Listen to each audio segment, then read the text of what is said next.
Hello, y'all. On behalf of the Boar's Nest, I would like to wish all of you a happy and prosperous new year. And may your bait tank stay full of bait and you catch the fish of a lifetime. Yes. Y'all do that and you'll be fine. Good morning, y'all. It's raining night in Georgia, where I'm at. It's 61 degrees and raining. It's gonna rain up to about probably about 9 o'clock, and it's gonna be cloudy all day long. Oh man. And I ain't got no update on Curtis. He's still sick. Yeah. And it's a sad day in Georgia, as y'all might already know. Uga passed away yesterday. He was the most decorated bulldog of them all. 2 years worth of championships. But he passed away yesterday. All right. I got that out of the way. Well, let me start by welcoming people in. Oh, I see mèLîSSà, but she's dozing right now. Dozing off. Catfish Fever and Outdoors. Welcome in. Miss Joan. Welcome in, Miss Joan. Welcome back, too. Honey Stuff with J&J. Good morning. Welcome in. Skipjack Cindy's in the house. Good morning, Skipjack Cindy. There's Stonefly.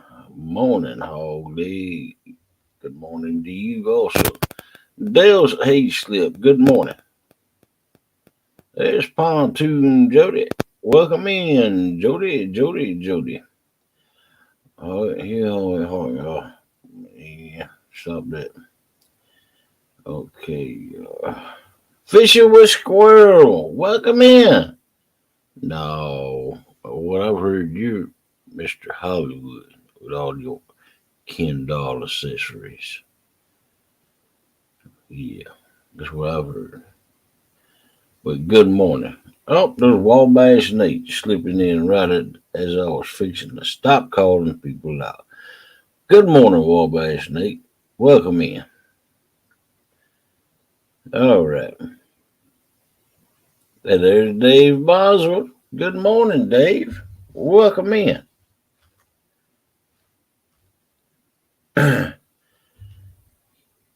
So, it's raining in southwest Georgia. How is it in your neck of the woods?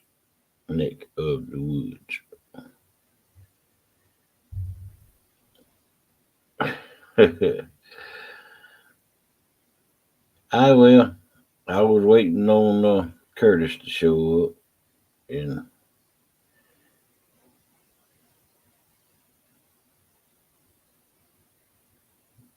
yeah, I was waiting on Curtis. He might have showed up. Actually, I just got out of the shower myself. Good morning, Rustic Outdoors. Welcome in. Yeah, Snowy mixture here today, J&J said. Oh man, that's up. You live up in New York, right? Northern New York, Central New York.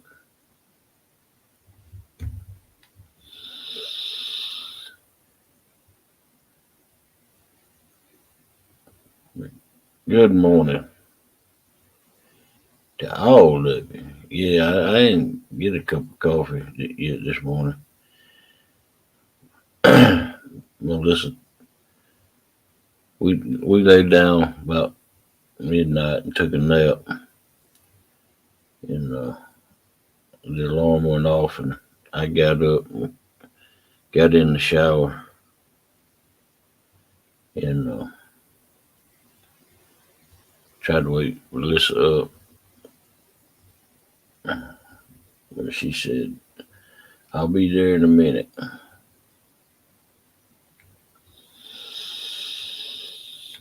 So I haven't had my coffee yet.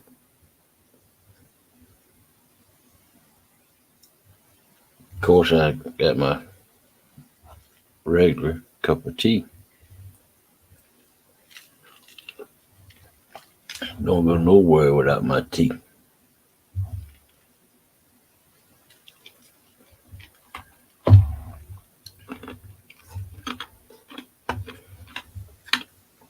Oh wow.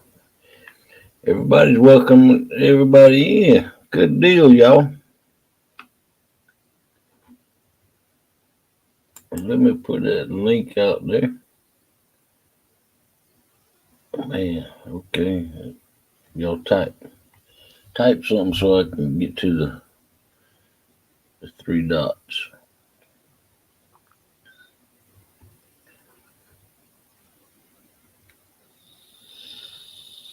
Okay.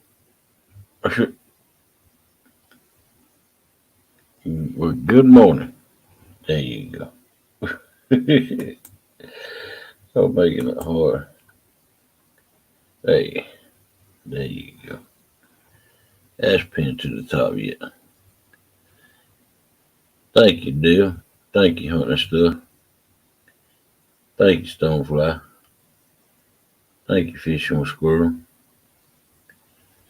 Yeah, copy and paste it and put it over here on the YouTube side, that YouTube heart gets in the way. Man, how many people does that heart get in the way of? Good Lord. I wish you could just take it down.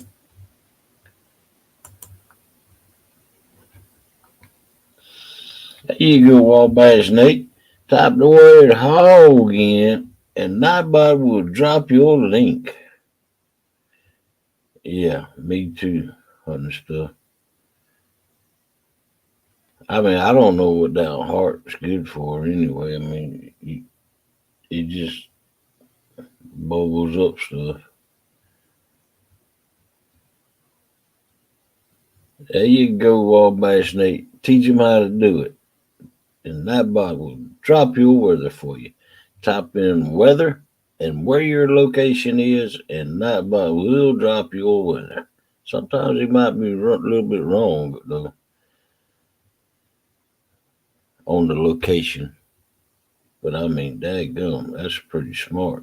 Nightbot knows every area code out there, all over the world. 36 degrees, 38 degrees. Good Lord.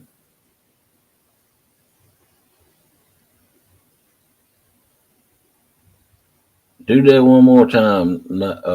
Use a small H, though. Use a small H. I don't guess it's uh it must be case sensitive.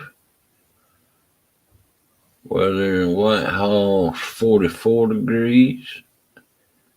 Endicott is 36 degrees. Newton 32 degrees in Newton. Wow.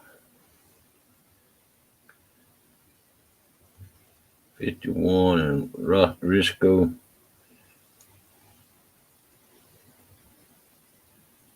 Went from freezing rain to fog and rain with flooding. Yeah, y'all gonna have to be careful up there up north because y'all got raining and snow melt. So you better be watching out for that flooding situation. Yeah, there you go. So it is case sensitive, Dave. Uh, it dropped Dave's link. Y'all be sure to check out Dave right there. Whitehall is the burbs. Oh yeah. Okay.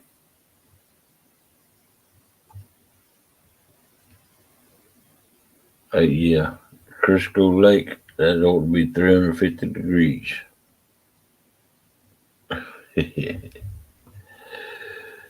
Oh man.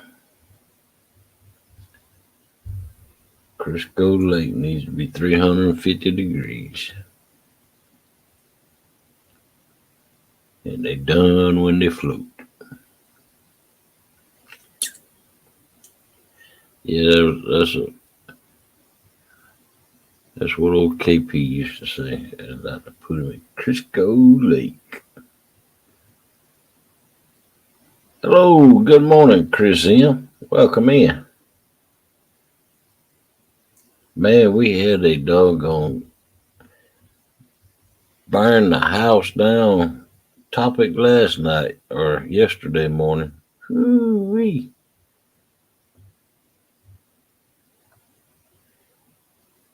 The chat hadn't moved that long in a while. Hadn't moved that fast in a while. Let me be here to tell you that. Good morning, Miss Joan. Welcome in.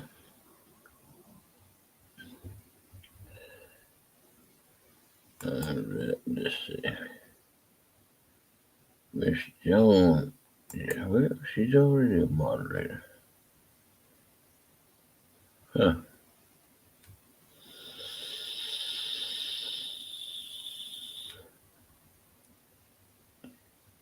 Wow.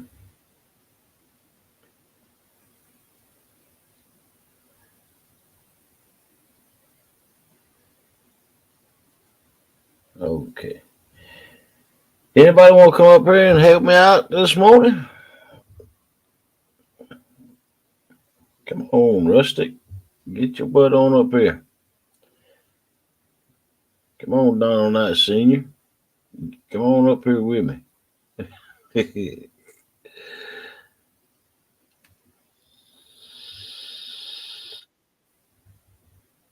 There you go. Hello, Chef Jody. Welcome in. Rare. There you go. Yes, you Yep, say. it's official. You got in, huh? I got a chef's hat. I'm going to cook so much better now since I have one of those. Okay. Yeah. Where did you where did you buy it? QVC? Party City. Oh, there you go. Party City, yeah.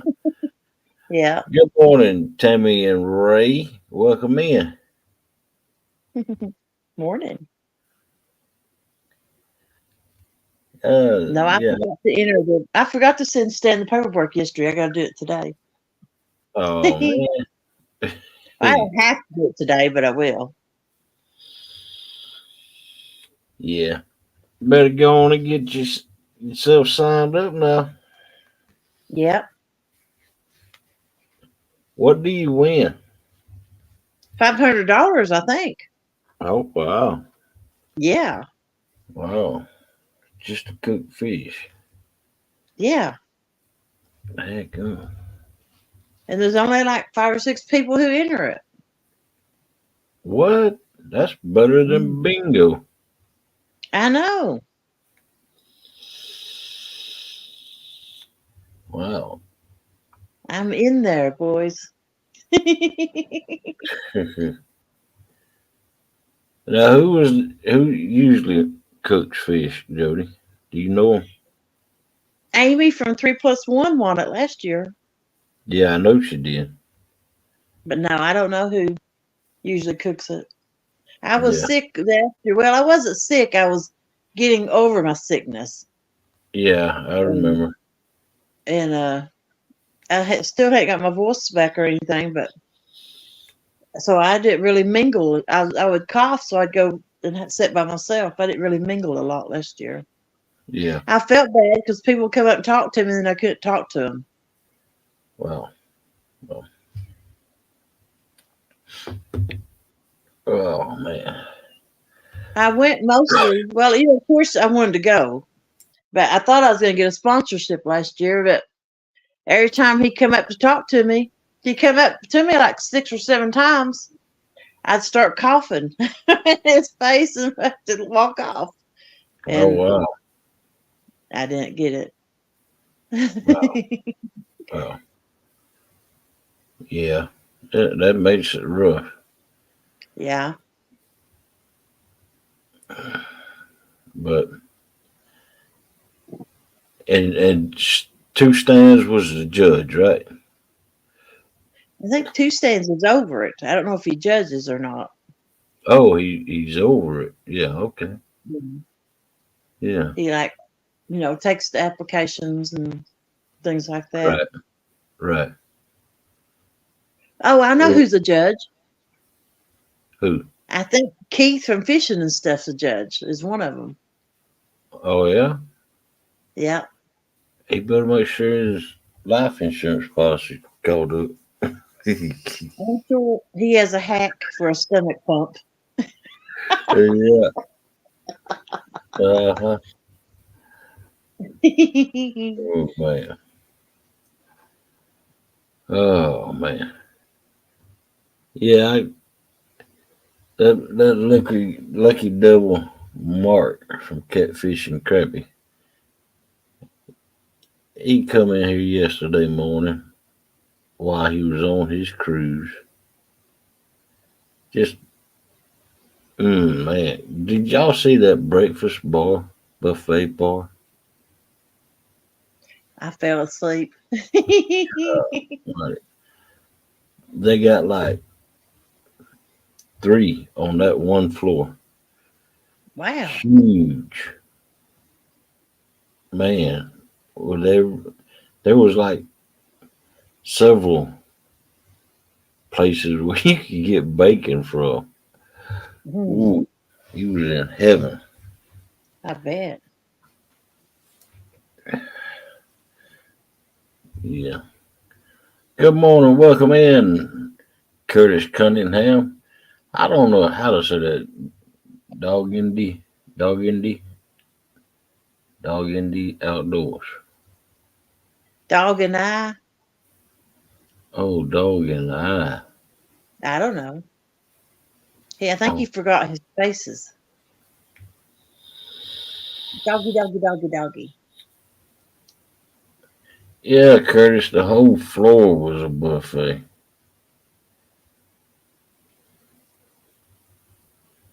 Yeah, that man. And did y'all see that pool? The way it was, the waves were, the water was sloshing up out of the pool. It was so rough out there on the seas. No.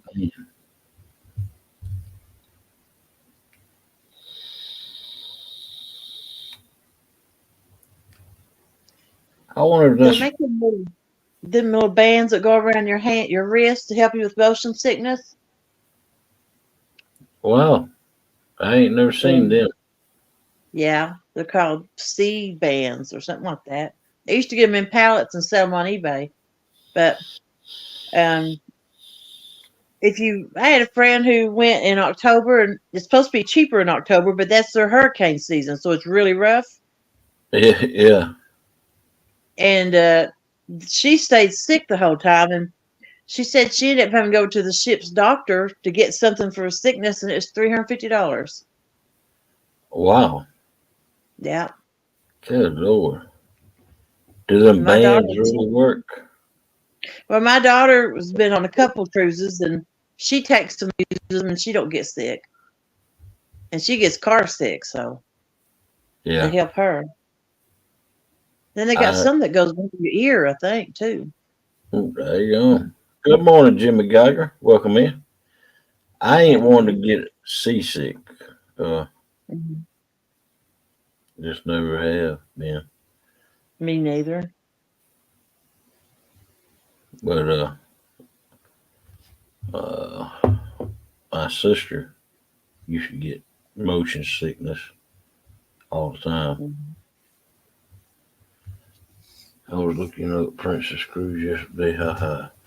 They got small 3-day cruises that run up and down the east or west coast. Some of my family's going on one in July during vacation week, but I'm not going. Yeah, yeah. But I good can't morning. stand the Welcome cold in, weather. fat boy. Yeah, I already mentioned Ugga. Hey, Good Roosty. morning, Rustic.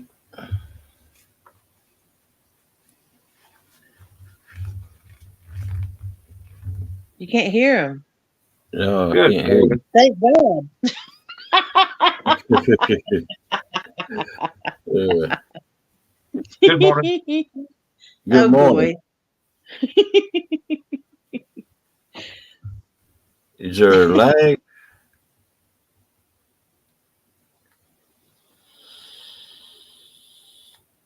Uh, do what? I said, is there a lag? I'm always lagging this time. Oh.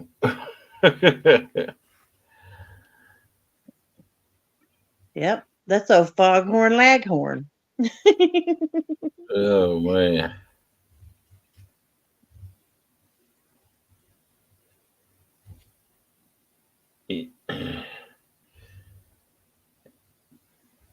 Yeah, I did the same thing, Curtis. I looked up Princess Cruises. You get a 6 to 8 day cruise for like you get a standard package uh for like $580 something.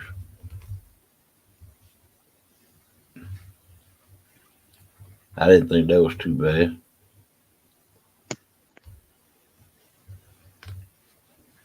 The Do only I sound cruise, better like this? excuse me, Jody, Do I sound better like this? you sound about the same to me. Oh, okay. I'm gonna take it off then. It's headphones. Yeah.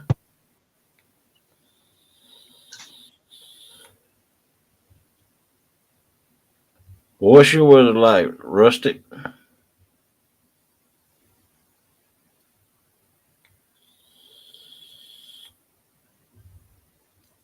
Okay. Hey, I talked over you. You was fixing to say something about a cruise to Curtis. Yeah, he Curtis was saying that he looked up cruises yesterday. They got a small 3-day cruise that run up and down the East Coast. Yeah, I told him, I said I did the same thing yesterday. I looked them up. The one like uh Mark is on. Yeah, that's up there in price. That's the full package. Mm-hmm. Kind of it's kind of high. I Yeah. thought it was anyway. But look how you eat and everything on it. And all the shows and stuff's included. Yeah, yeah. And he said yesterday that they didn't have to pay for like a couple of exclusive, you know, diner, Mm-hmm. restaurants on there, like the Italian, and there was some steakhouse. He said everything else was free. Yeah. Yeah.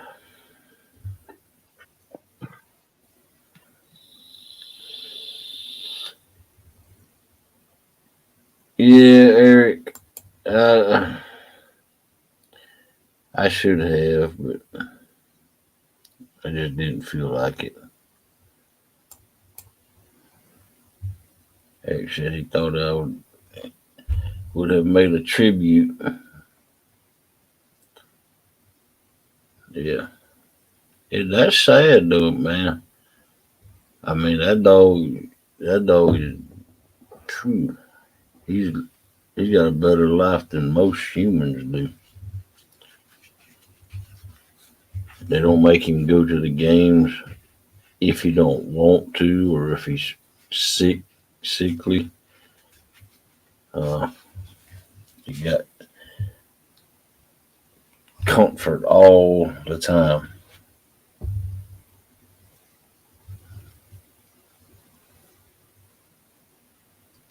But you know they've gone through a lot of them dogs, and they got a lot of them.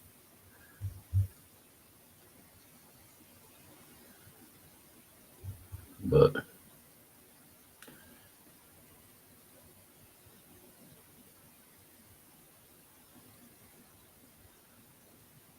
yeah, I think it was X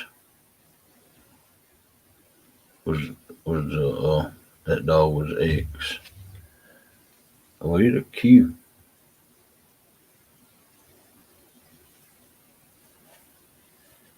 Yeah, they've had that many dogs. Hmm. Yaza, welcome in.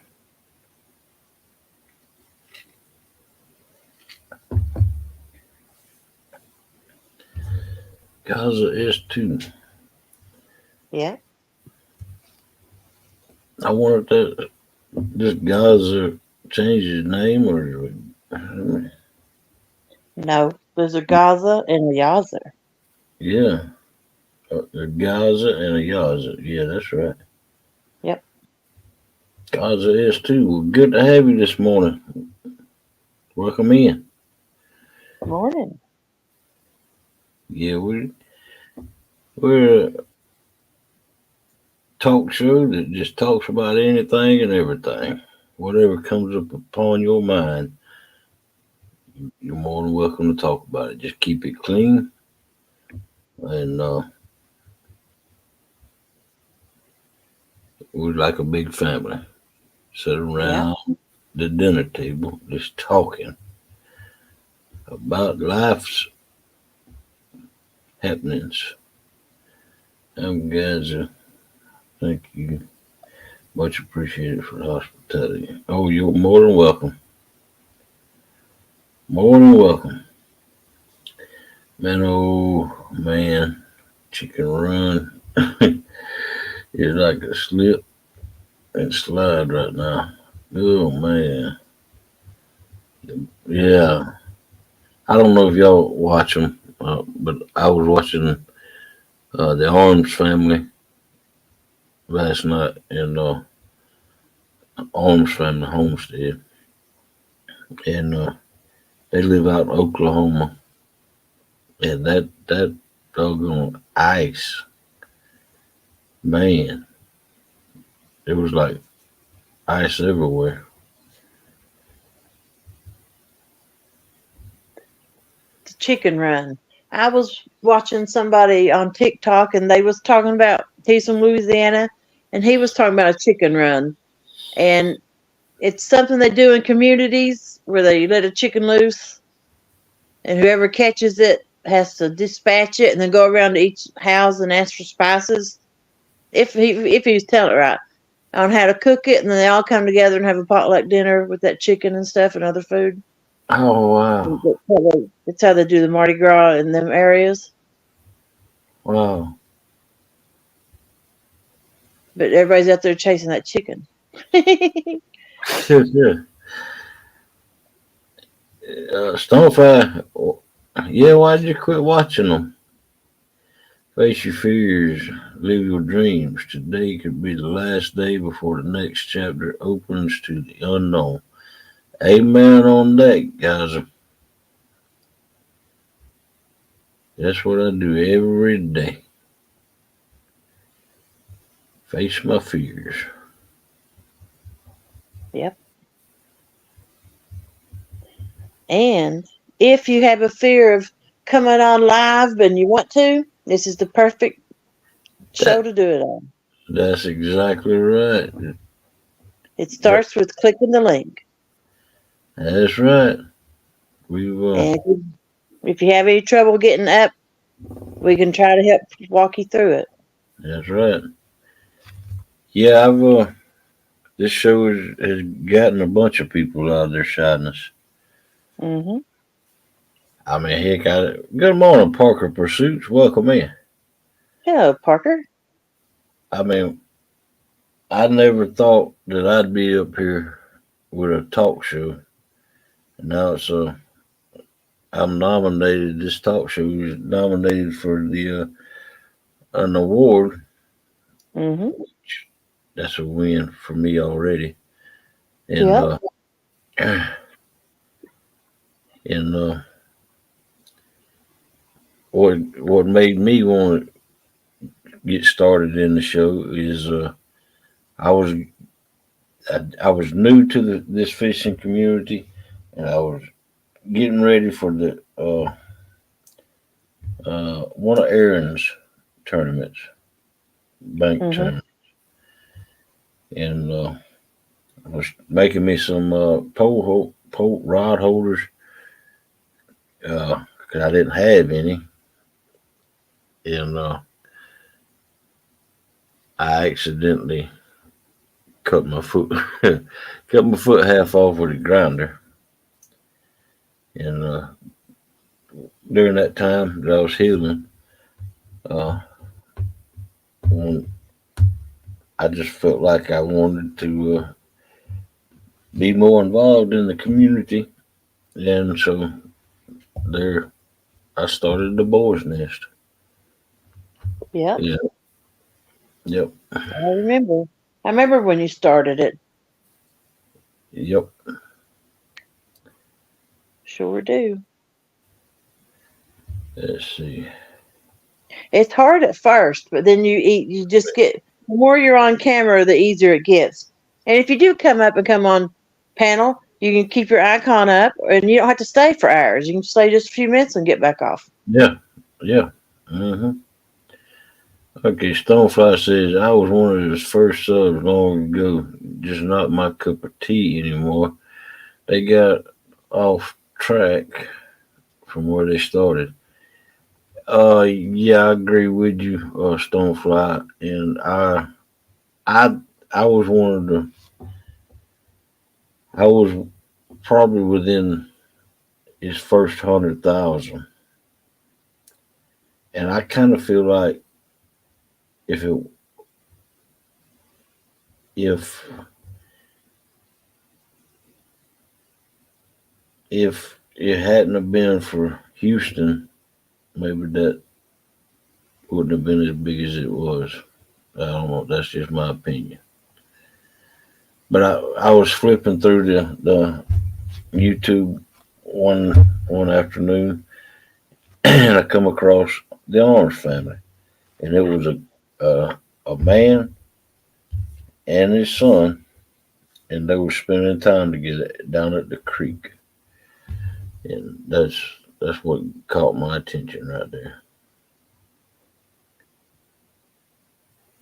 I'm always on a great experience. I really hate talking about river alone. I really hate taking boat on the river alone. So much can happen. Yeah, yeah, I agree with you, Stonefly. That's the way I am down here. Uh, Now I will take it out on a lake alone, but there's man, this Flint River down here. Uh, yeah, I know when to take it out on the and not to. Yeah, that's all I can say. I know when the water's right. I went against my judgment, better judgment one time, and I took the boat out on the when it was coming out of the banks, uh, and it just so happened that I put the steering on backwards that day, and so when I turned my steering wheel, the boat would go the opposite way, man. And I uh, I went down the river just fine, And then when I was coming back up, there was a real sharp curve in the river bend, and where the water swoops around there, it it's it's moving on pretty fast, and so I had to give the boat, some throttle to just get up there, and my steering was backwards, and so as I went around the curve, I didn't correct it in time, and I was heading right for some trees, and I had two guys in the boat with me, and I cut the wheel fast and sharp, and that thing, and the boat went the opposite way to what I thought it was going to go, and so that the boat just it made a real sharp turn, and it went up in that current. Oh man, we about I don't see how in the world them guys stayed in the boat, but that's when I learned don't go on a when the when the water's coming out of the banks. It's hard to find a good fishing partner. Yeah, yeah, I had one. Of course, now I couldn't use him on YouTube because he was, he'd go through a suitcase every time we'd go out. Them little 8 ounce ponies, Budweisers. Hmm. He'd Yeah, go through a case of them per trip. Of course, we stayed out there like 12 hours, yeah. but and he smoked weed and he cussed like a sailor. But man, he was a good fishing partner. I mean, Hmm. he was like 60 years old. And yeah, he was a good one. But his Yeah. wife died, and he retired. And then his wife died, and it was hard to get a hold of him anymore. Hmm. Welcome back, Rustic.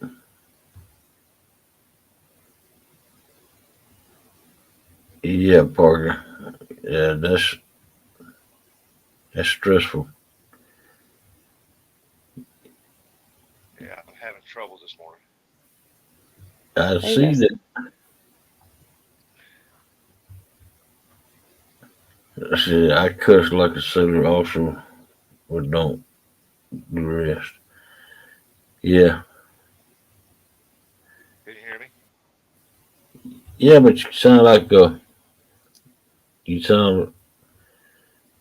like you're about this on big. telephone.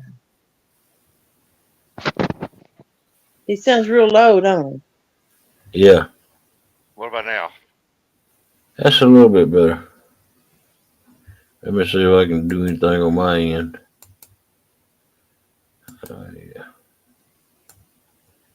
All Well, right, try it now. I love fishing alone myself.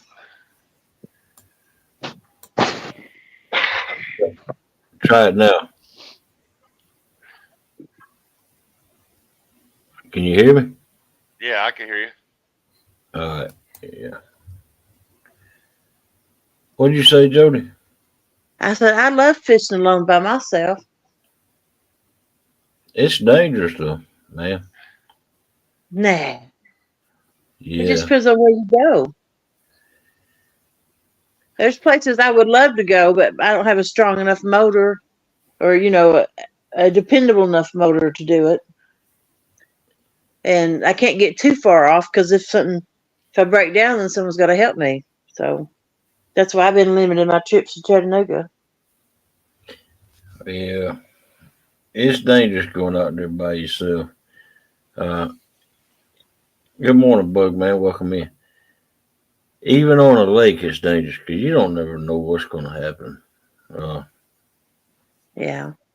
If I have any trouble, it's around a boat ramp, though, usually. well, that's part of it. Loading and unloading. Yep, that's one of the most dangerous parts. Yep. Good morning, small water charters. Welcome in. How to do.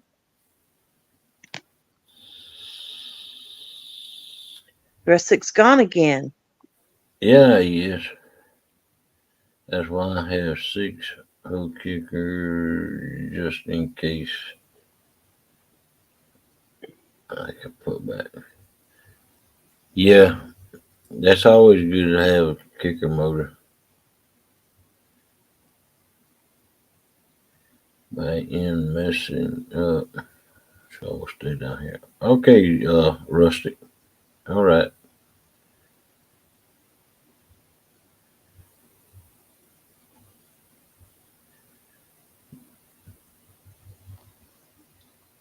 That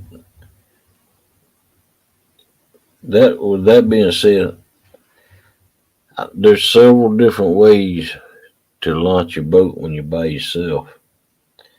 Uh, Donald says I have a 9.9 kicker and food backup plan. Oh yeah, I always keep uh plenty to drink on the boat and plenty to eat on the boat. I don't have a kicker motor though, but I got a paddle. Yeah. I don't have no trouble launching, and I have no trouble doing with my boat at all. Sometimes, like somebody's waves will hit me while I'm trying to dock and throw Yeah. me off. And then my rope wasn't long enough, so I was trying to lean over and make it hit it, and that's when I fell off that the last time. But the gate came open. Wow. I mean, it's funny now because it's obviously you didn't get hurt too bad, but It bruised me up a little because, of course, I fell on the gate and everything. But I wasn't expecting it to. It scared the crap out of me. That's probably the scaredest I've been. oh wow. I had it in reverse too, and I saw my boat going back, and I started to swim after it, and I'm like, no, I promised James I wouldn't swim after my boat no more. So I started swimming back in, and then I seen it cut that donut because I had the steering wheel cut, and I had it in reverse, and it went around the back of the dock and rammed into the other side of it. That's how I got it. I just got lucky, had the steering wheel cut. Wow. Parker Pursuit says putting bigger fuel tanks on the boat soon. We'll be making some long runs to new areas. Oh wow. Huh. Uh, they don't have ramps closer to the areas that you want to fish, Parker.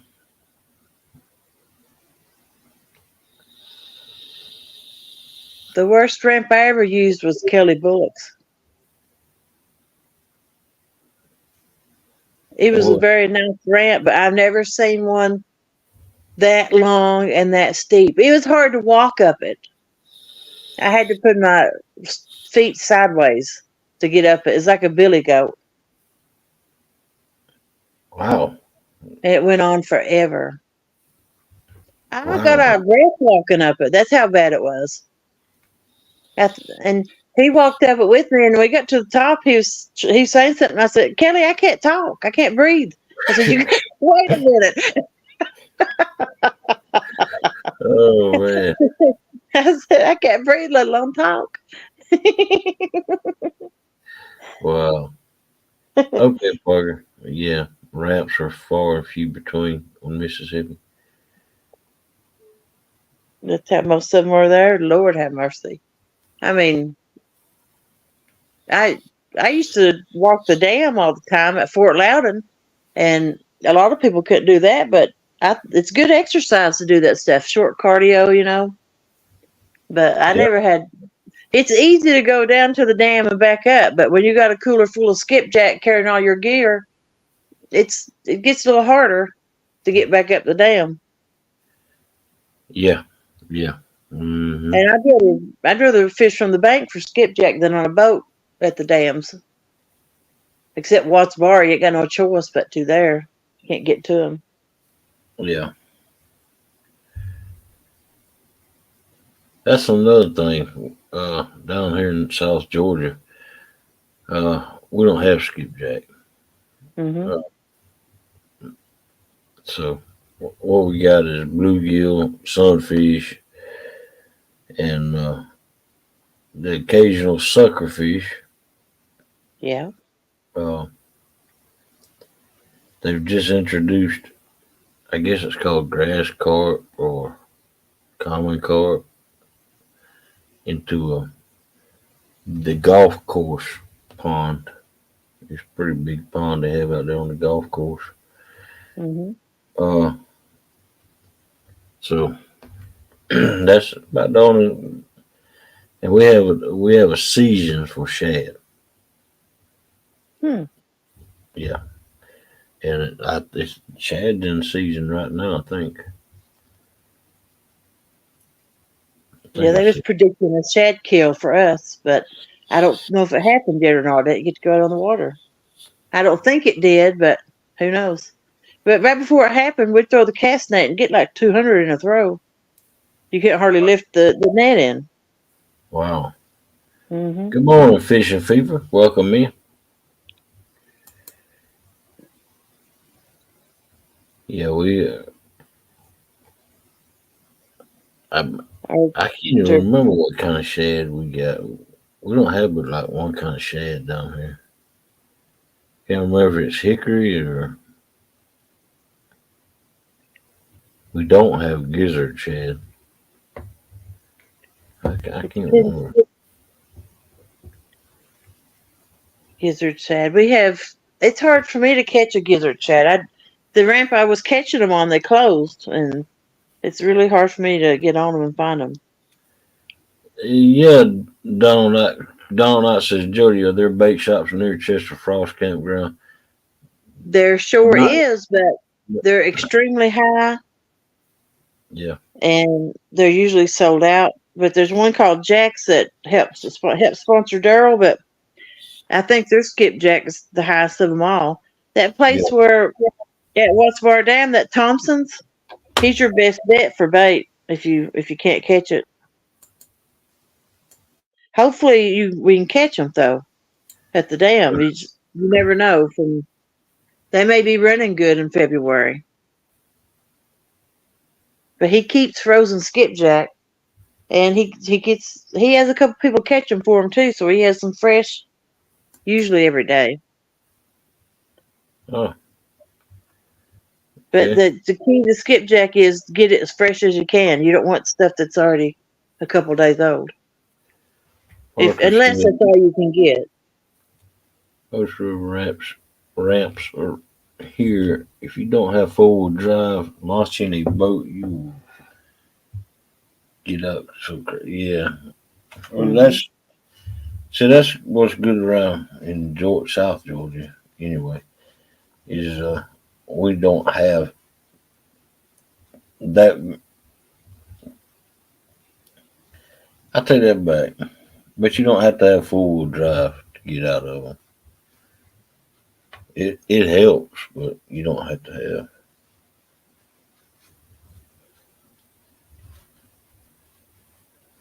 The stonefly's correct, but you always catch more fish on something that's fresh and bloody, I think.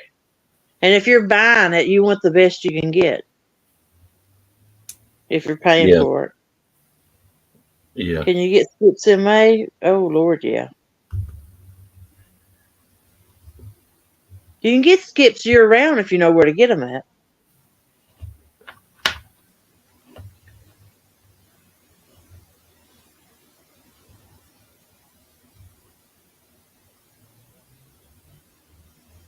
And if you know how to catch them.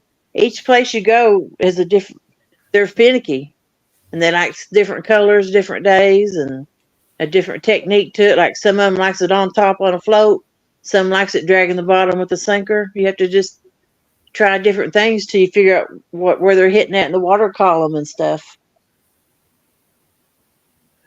Parker says, Jody, my friend, was below the Cumberland steam plant a couple of days ago cleaning up on the skips. Yeah. Oh, yeah. You hear about people, rustic, outdoors. He does a good job of catching skipjacks. hmm I used to go when I bank fished for them 2 or 3 times a week, but I would only get like 50 because that's all I could lift back into my boat or into my truck. The cooler. I couldn't lift a cooler that had ice and more than 50 skips in it. And it was a struggle just to get that up in my truck.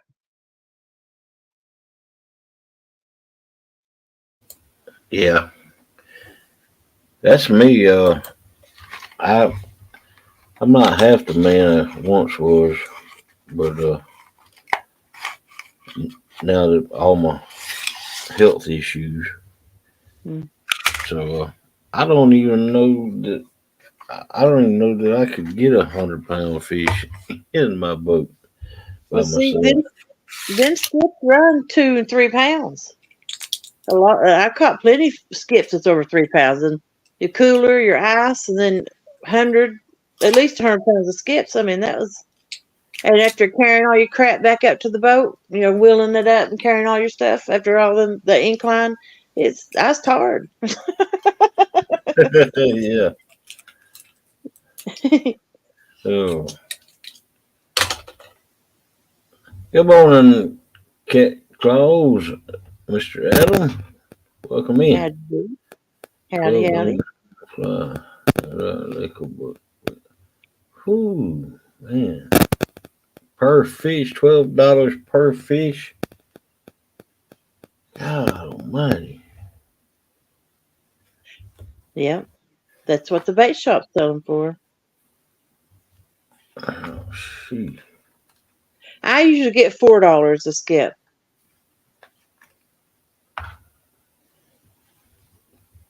That's, I can see paying $4 per skipjack, but cause around here we pay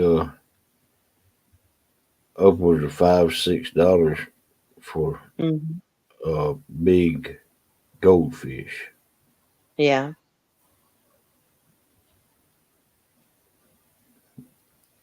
And so I could see paying that. Oh, I can sell every one I get easy, but by the time it's hard. You have a time window to get them. Sometimes they like to hit before dusk, and it's hard for me to get there after driving so far and hit that time window. Then I got Yeah, my gas and everything in it. The last big bunch I got, I actually I sold all of them for $100 to. You remember when I ran out of gas and Ray Ferguson come and got me? thank you. Yeah, I sold him. He needed some skips. I think I got him 50 of them, and I sold him for 100 because as a favor for coming and getting me. But yeah. yeah, I told him, I said, I got $100 in gas coming and getting these, so I'll just charge you what my gas was. So that's why I let him have them that cheap. Wow. Wow. Uh, you guys are plenty of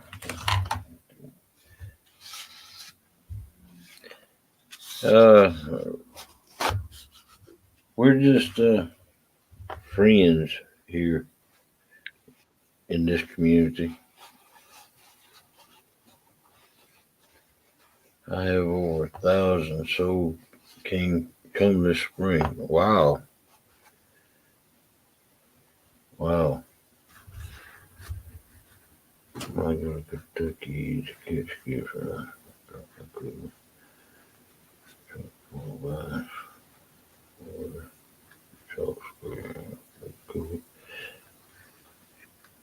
Yeah.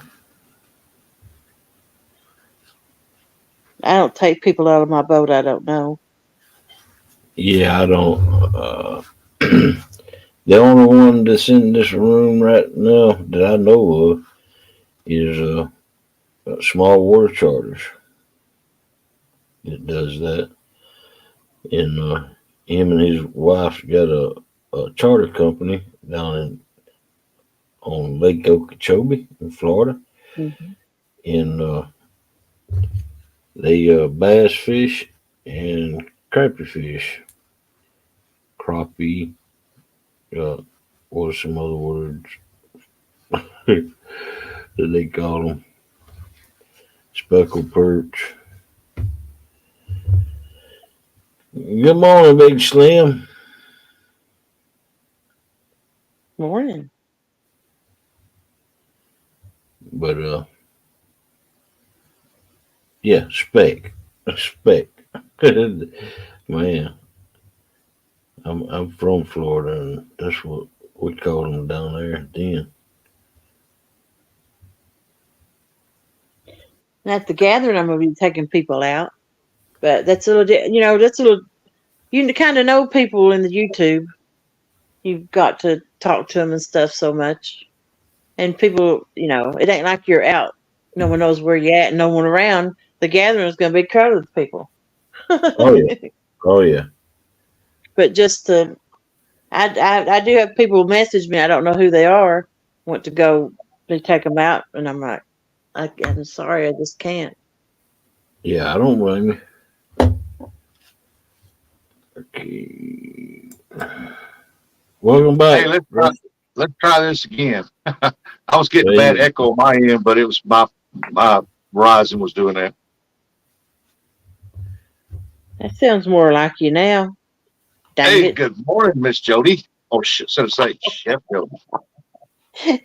Morning, Rustic. Good morning, everybody. Small Water Charter says we have a crappie charter Thursday and a bass charter Friday. Sweet. Oh, Jody, is that gonna be Michael Murillo? morning, everybody. Hey, Jody, I'm going to CatCon this year, so make sure you save me a piece of that fish. I've heard so much All about it. right. Okay. Oh man. Yeah, I've heard so much about how good it was. I said, hey, I got to try that. So save me a piece of it. I wouldn't say it was that good, but Uh, it might be by the time I go to CatCon. It was edible and it was pretty good, but it wasn't like, oh my God, good. It wasn't like that. welcome I heard in, Joy Stewart. it was pretty good. That's the first time I ever made it. In a cooking contest, I ain't never made catfish before. Joy Stewart says, "What's your favorite bait besides skipjack?" Uh, I'd have to go with the old trusty dusty bluegill. Dave says you're a brave man, Rustic. um, I like moon eye. skipjack's my favorite. I never had any of those kinds of baits. Oh, I know what's my favorite next bait. It's got them teeth that looks like a skipjack. What's them called? Walleye? I don't know because I've never Walleye Yep. you eat. caught a walleye. I don't think it's Yep. well. I know in Missouri it's illegal to use walleye bait. I caught it on a hook. I thought it was dark and I thought it was a skipjack. And then when I later that evening when I went to counting how many I had, I'm like, well, that skipjack's got teeth. And I cut my light on. It wasn't a skipjack. Wow. Now, forget, dude. Partner said, Yeah. I have people contact me all the time about getting bait or doing guide trips. Don't want to go that route yet. Yeah. Oh man, don't get that guide stuff started again. Yeah, Moon Eye's got teeth on her tongue.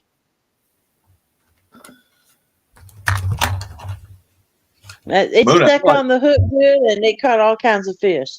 And I've used it 2 or 3 times, and it does Yeah. catch fish good.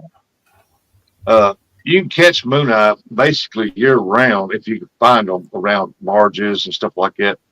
But up there in Kentucky in September is when Moon Eye, and you go up there in September and then on, they got a good migration of Moon Eyes that come up through there.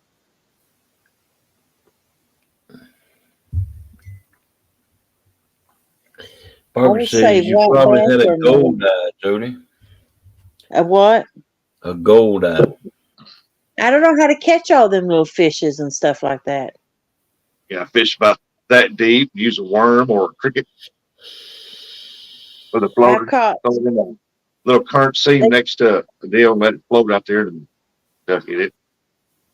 Well, some little bass in the creek with red eyes. I call them red eyes. I don't know what they are. I like fishing with those. Red eye bass. I catch those, and they're really good bait. Yeah, that's warmouth. We call them warmouth. There's 2 different bodies of them.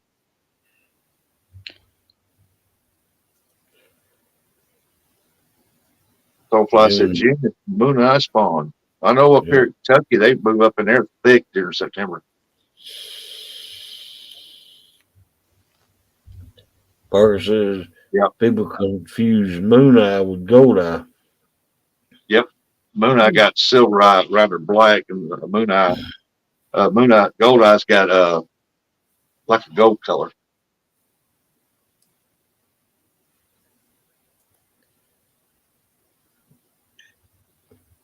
We have what they call shoal bass down here.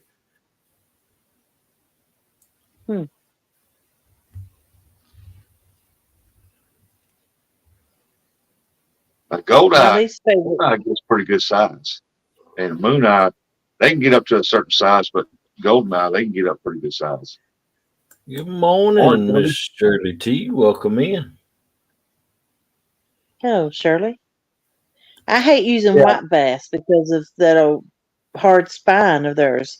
Pokes you real hard. That fin on their back. Welcome in, Lee Evans. Morning, Lee. Lee Evans. Goggle Eye. Yeah, Goggle Eye. They're also called that too.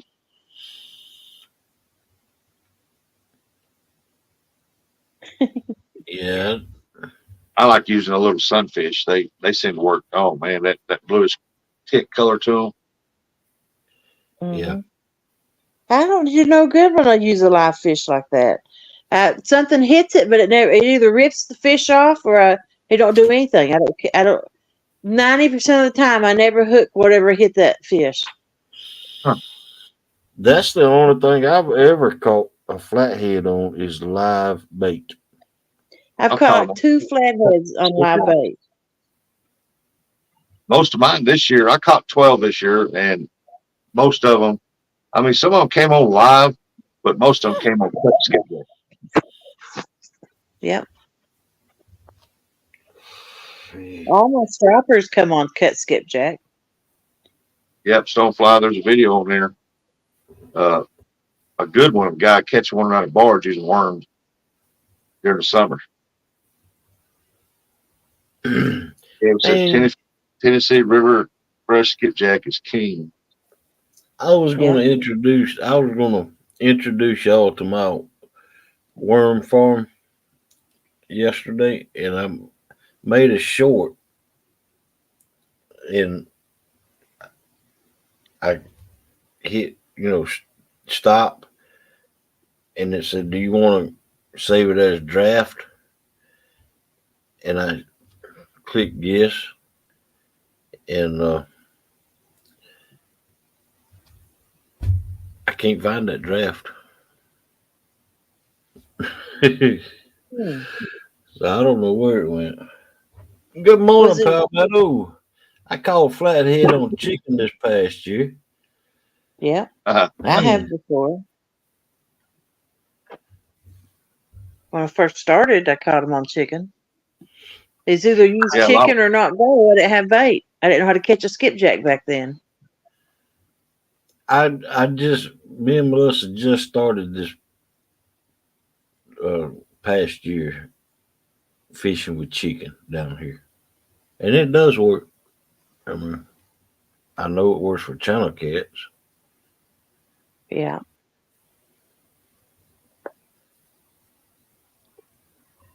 I'm going to use chicken during the whisker bowl. I'm using my skipjack rods with braid on it and smaller hooks and chicken. And chicken. Well, I have a ton of bait, but chicken's going to be one of them. I used chicken last year, and I never caught the first fish on chicken last year. Year before that, I tore them up. But Yeah. Small water said I caught a chicken using catfish bait. They would rather have the skips, but chicken's so cheap and easy. Shirley T says she caught her 50-pound blue with chicken this year. Yep. No, Lee, that's not what I'm going to do.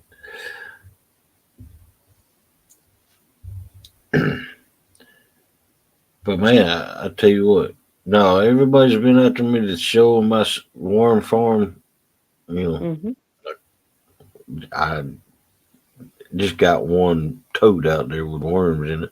But I started out with 400 worms, about 400 worms, and I have got thousands of worms now. Thousands. I mean, literally thousands. Man, I pick up worm ball after worm ball after worm ball in that thing, and there's I got to get them out and get them start another bin, but another 3 months and it'll be just like that one. You know, start selling worms. man, I looked at them things yesterday and whew, man, I've got to get them out. Got to do something with them. I don't want to just turn them loose because they might run away. I want another worm farm. Yeah, I agree, Kevin. Sounds like a business to me. Start a business Yeah, up, sell. yeah. Worms too. That's how the woman I got these worms from. She lives in Valdosta, Georgia, a little bit south of me, and that's how she started her business. She started out in a shed, and now she got a multi-thousand-square-foot warehouse that's paid for, Wow. and hit the make a short button. The draft button is on the right. Let me see. Well, I did that, and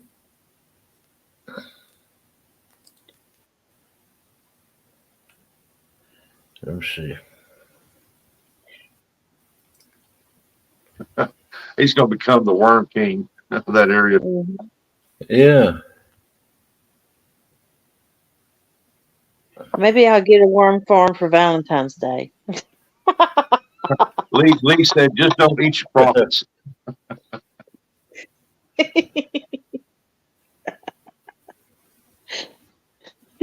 That's so weird.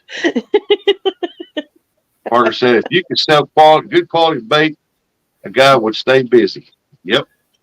so that's all I get there. I don't know. Yeah, but them little worm cups, they cost expensive. They're expensive. Yeah. So Morning, Bubby. I was going to do what Jody and some others said, and I was just going to get some styrofoam cups and put them in and sell them. Hmm. Print your own label and voila. Yep. But you know, they sell It was them nasty. little soup bowl, styrofoam soup bowls with lids. Yeah, I'm thinking that's the way to go better. yeah. I think the wormy bears, yeah. Good morning, Nubbies. Welcome in.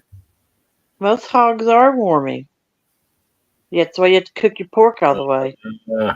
Yeah, yeah.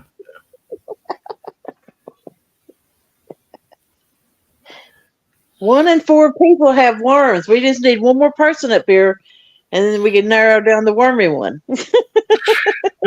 Not me. Everyone here at Lake Fork who sells Chihuahua dogs. And my stupid son, Asher, they made you a bait. Oh, man. What is GFS? Go to GFS. I don't know what. You just have to find something. Werewolves and plastic. And you can throw those little plastic worm cups around and they don't break. Morning, Tim. Yeah, Oh, yeah. you can't go wrong with Moon Eye, man. That's a good bait. Good morning, Catfish Dog. Welcome in. Gordon Food Service. Oh, yeah. Don't I've fly, I heard, said Gordon Food Service. I've heard of them. Yeah. Restaurant supplier is where you can probably get anything you want. Big John James. said, bet James has mealworms. Eat one meal, got the worms.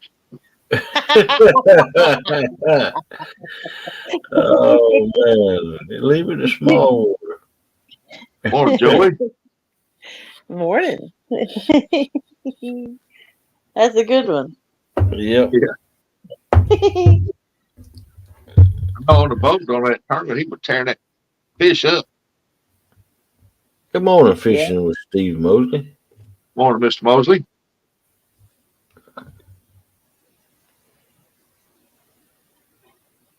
Yeah, and there's so many worms. I mean, you can. They got thousands of babies out there, and they're Hmm. ranging anywhere from you can barely see them to man. Yeah, it sounds like you need to transfer some of them. Yeah, What do you feed them dudes? I make up a worm chow. I don't. I feed them frozen vegetables. Uh, you know, uh, the reason I feed them frozen is because it kills all of the. When you freeze it, it kills the bacteria that stinks. But I Yeah, don't feed them that much frozen. Vegetables. I just make up a worm chow that's made out of um, wheat flour, uh, cornmeal, oats. I grind the oats up, make flour out of them. Uh, use coffee grinds and oyster flour, and yeah. I mix all that together, and then I just when I feed them, I just feed them in that one area right there, down on the end. It's I got them in a big black tote with a yellow top, and I feed them on one side, and I also use uh, shredded cardboard as bedding. Yep. Morning, Bug Man. Morning. Good Yeah, morning, man. I got an alert on my phone day before yesterday saying that got a flash flood warning here in the Mandarin. Supposed to get, before the rains are over, it's supposed to get 4 to 8 inches. I don't know if it's raining out there now or not, but It's raining here. About time for me to jump down. I go to work 2 hours late today. I have to mandatory work Friday this week, so I don't even Oh get to well. fish till Friday now. And that's when I become a grandma. Monday, I'm being a grandma regardless. They're going to take it Monday if she don't have it sooner. Oh So, yeah. still hasn't went to labor yet. Yep. no, I'm she's sure you due Monday. will listen to Yeah. that. We're gonna after Monday we're gonna start calling you nanny or what? I don't know what I'm going to be called. If I'm going to be Mima or no, I ain't going to be Nanny. There's already Nanny in the family. I don't care. I answer to anything. Yeah, mine calls her Mimi. Yeah. Mimi. Yeah, That's what my mom was called. I'm just old Papa Steve. Yeah. Papa Steve. yeah, my grandkids call me Poopall. So Poopaw. yeah, Football. Poopaw. I I like wanted to be that. called Papal, but uh, how I got started was that she was in Walmart. We had her oldest granddaughter. She was a little bitty then, and pushing around the cart, and she starts saying yell out, call, say poo paw, poo paw. So in Walmart, she was going, my granddaughter was poo paw, and that's how I got stuff. Wow. Joe Stewart says Mima is good. Yeah. Ball, ball. Granny. I don't care. Don't bother me none. I had a grandma and a granny. There you go. Stonefly says Chef J will be the name. Ah, Chef J. Come to Chef Yeah. J. Come here. Um, a lot of my nieces and nephews call me Sweetie. They don't know Sweetie. you too good then. But they couldn't say Sweetie when they was little. They call me Skeety. Skeety. They could learn to say the W. They would turn to Sweetie. Hey, Skeety. Oh man. And we only had two boys in the family. The oldest grandkid was a boy, and the youngest was ended up being a boy. And we like tormented the youngest one. Well, we did both of them because it's all us girls, you know. And Yeah. my nephew looked at me one day and he said, "I don't know why we call you Skeety anyway. You evil." Yep. Yep. Uh, Yeah, they're gonna go around here now. Start every time they see you go live, they're gonna say, "Hey, Skeety." Ah, yeah. yeah. Uh, Yep. yep. Jody ain't even my name. That's my nickname. I've always been called Jody. Yep. But I'm going to jump off and let you get to talking about PBs and what's not a PB. And if you can buy a PB. Yeah. That's just face. Yeah, that was a hot subject yesterday. It got the chat moving. I think if you reel it in, and it's yours no matter what. And I also think it's a boat PB. It's just like me and James be out fishing. It's just whoever gets the rod. But just because you got that rod don't mean you're going to land that fish either. No, No. I pulled the hook, and broke the line right at the hook on big fish before. Yep. No guarantee. No. And it just depends on your experience and everything. And so that's why I say it. It's if you reel the fish in, it's yours because I've had lots of people on my boat that couldn't get the fish in. They missed like 10 fish that night, and they'd skunk, and I'm like, I can't help it. Yeah. You can't get the fish in. Bugman says, "Do not start that this morning." It was a good topic yesterday. I mean, everybody had their opinions and stuff about it. It was a good topic. Yeah. But that's all it was. It was just a topic. It was nothing to make anybody mad. Well, It was just Well, no. yeah. I didn't mean to make nobody mad, but if it's your PP, it's your PP. No matter how you get it, it's a it's a PB. You know. Even if a man cast your line out and you reeled it in. Yeah. Oh man. Hog leg knows what I'm getting at. Yep. Yep. That's right, Big Slim. 50 people in chat, 50 different opinions. Yeah. All right. Yep. Have a good day, everybody. All right, Gotta go take it wash easy. my hair. Nice for Jody. coming. All right. Bye. Yeah. Got to come up with a new topic. It's a personal choice. Leave it at that. Yeah. But man, that chat was moving yesterday. Oh yeah, it was. I had it on the big screen, and I was having a hard time keeping up with it. Welcome in, Skywalker. Hey, there's Gabe. I bet he's tired. Man, we're moving.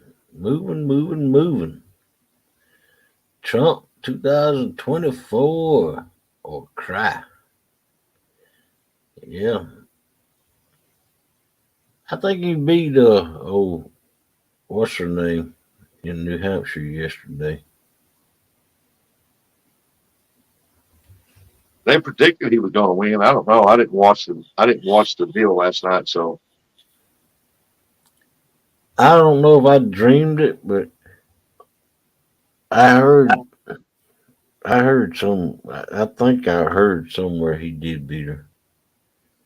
yeah. Last I heard, he was like only 15 points ahead of her, and then it's like Yeah. I said, well, I ain't so real late and wait on this primary debate right here because I'm going to be it. Stonefly said yes, he did big time. Skywalker said he walked her like a dog. One good deal. Well, heck, Yeah, we need a good businessman run this company, man, because people ain't handling the money right. I gotta get me some coffee, hog, right? That's right. He needs to run it like a business because that's what it is. And Trump's a good businessman. If he does not win, we will not have a country any longer. I agree with you, Bugman. In my opinion, this is just my opinion. Uh, he was getting the United States back on the right track when Yeah. It's like I tell people, yeah, I'm flying Trump flag and stuff. I said I'm not a big Trump fan, but I believe his policies they worked. Yeah. When he was in office 4 years, my small business thrived. It was making money. When Dingaling got in office, everything tripled in price, and for a small business owner, you can't keep doors open on that. Right. And it was for the best anyway, because that diverticulitis come up, my colon ruptured in my cavity, so I had to have emergency surgery to get that took care of. Yeah. Well, that's yeah. You stop and think back. Yeah, but look what the rest of the United States had to suffer. If I was her, I would just go ahead and just bail out. Yeah. She's lost the two biggest ones. First thing I didn't know that I had that almost killed me. It did me too, Bug man. It put me in the hospital for over a month. I Yeah, had I got. infection that when it ruptured, I had infection that was built up into my cavity. I've had 2 colonoscopies so far, and uh, Devil, they said dingling. that they have, I have the particulitis also, but it hasn't affected me yet. I hope it don't.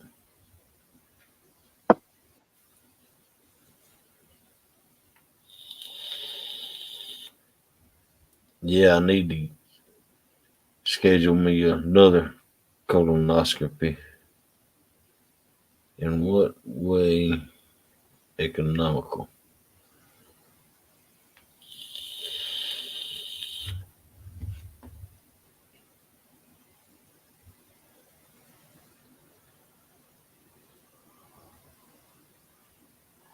Good night, everyone. I will come back on next week from my new home.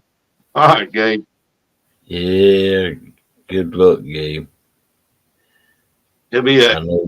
I sitting know out you. there poolside going live. Yep. You lucky joker, you.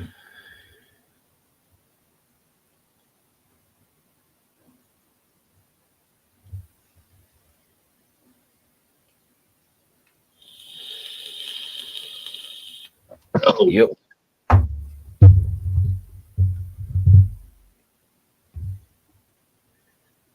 Yeah.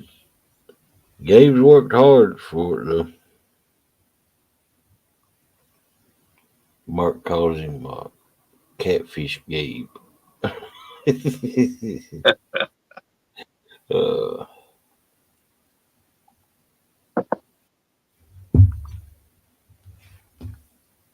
I know he'll be happy because he said he's going to be fishing every day. I didn't do a whole lot of fishing last year. I mean, I caught a bunch of fish, bunch of catfish, and they just this year I'm gonna do more of it since I've got my boat about got it lined all the way out, and I'm gonna be doing a lot more. Yeah. Ain't gonna be no more throwing them small baits. Well, Hey, Fresno. good morning, Catfish Fresno. Yeah, I got my truck is basically done now, and I got that trolling motor that Uncle Lou Yeah, gave me, and so I intend on doing a lot more fishing this year. But I may not go live, and depends on the yeah. situation. I'm gonna do a lot more trolling for crappie this year too. We're going to Lake Jackson today. Supposed to be in the 80s. And just rub it in, rub it in. Yeah, it's going to be up in the 70s today, but cloudy here. Ain't gonna get that here, but it's gonna be warmer than normal than it was last week for sure. Yesterday it was so foggy, man, you could hardly see across the street. Wow, it's raining right now. By 8 o'clock or 9 o'clock, it's supposed to taper off, but it's going to be cloudy all day.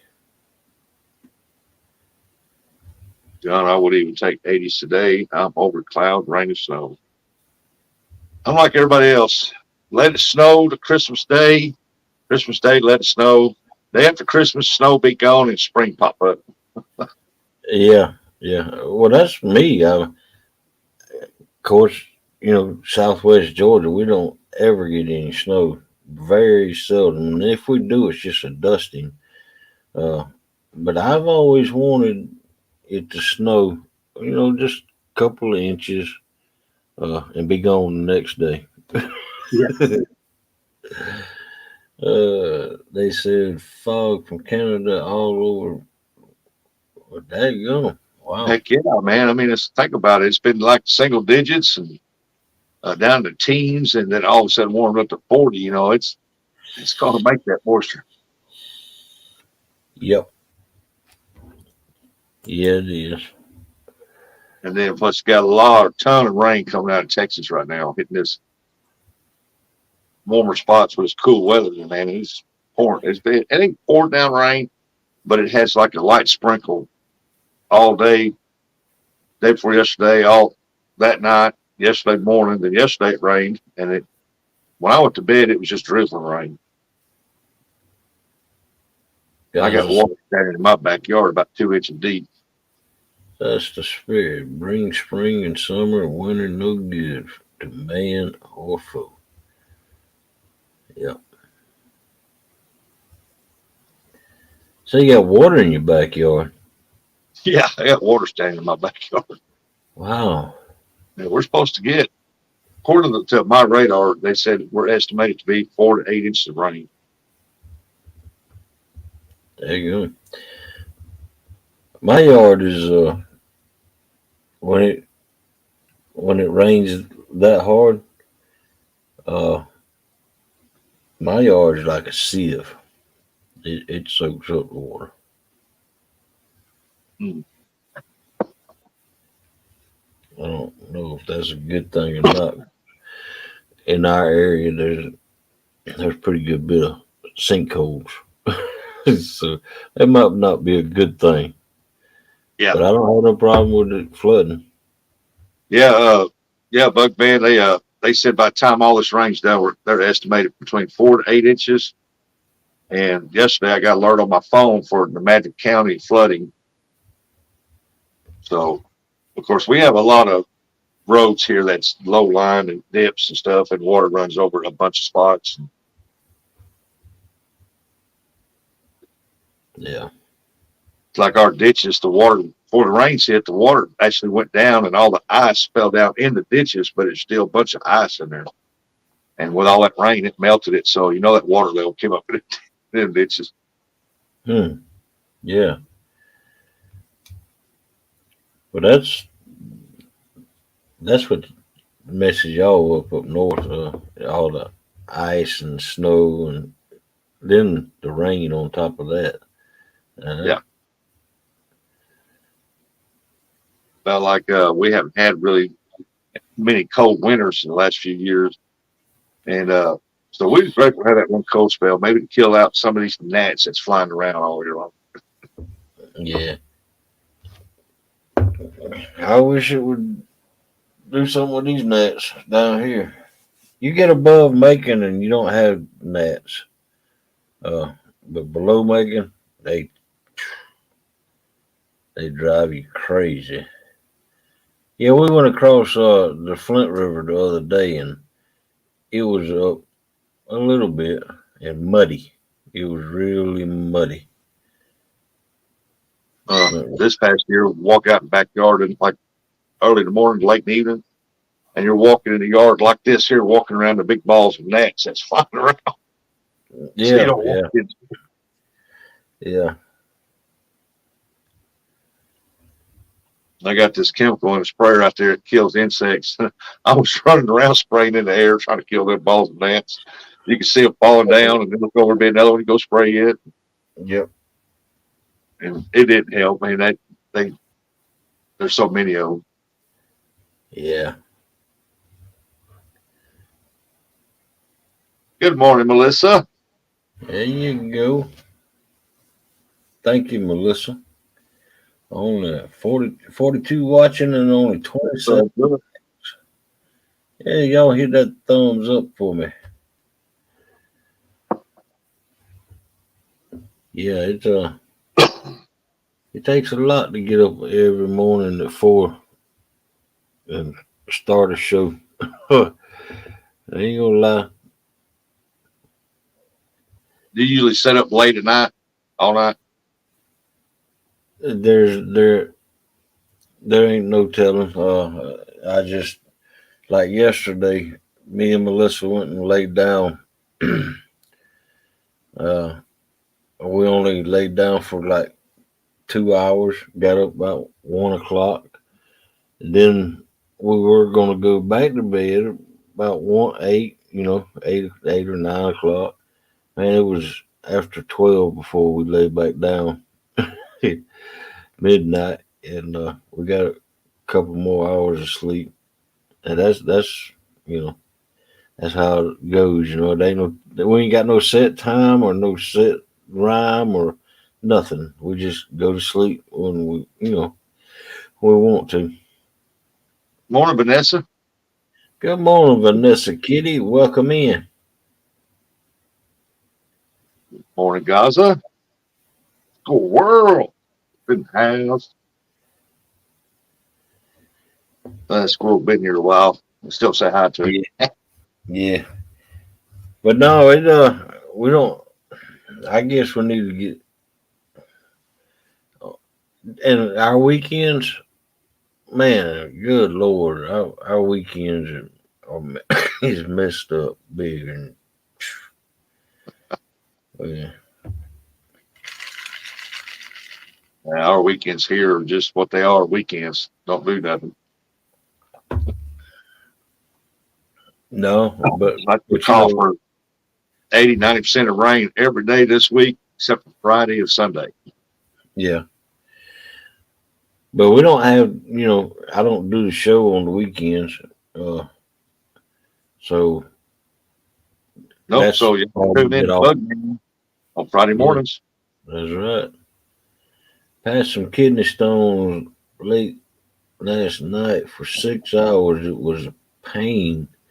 No ability to pee. 300 hours. The pain dropped dramatically. All right. I'm glad to hear that, Vanessa Kitty. I've never had no kidney stones, and I don't want none. I don't want none. My son used to get them. Oh, he said, oh, he said, man, that is like dragging a wire brush through there. Wow. Wow. And Ooh. he's a big man, and boy, he said it'd bring tears to your eyes. Some of them bad. Small water says I deal with kidney stones. I don't know Bad. why they call them kidney stones. They ought to be called kidney jaggers, kidney spikes. Yeah, really. And you know what? As much sweet tea as uh, I drink a gallon of tea a day. You'd think I'd have kidney stones, but knock on wood and thank the Lord that I don't. Well, that was the left side. I passed them from the right side last month. Good Lord. Wow. John said, I deal with kidney stones. It's bad business. Yeah.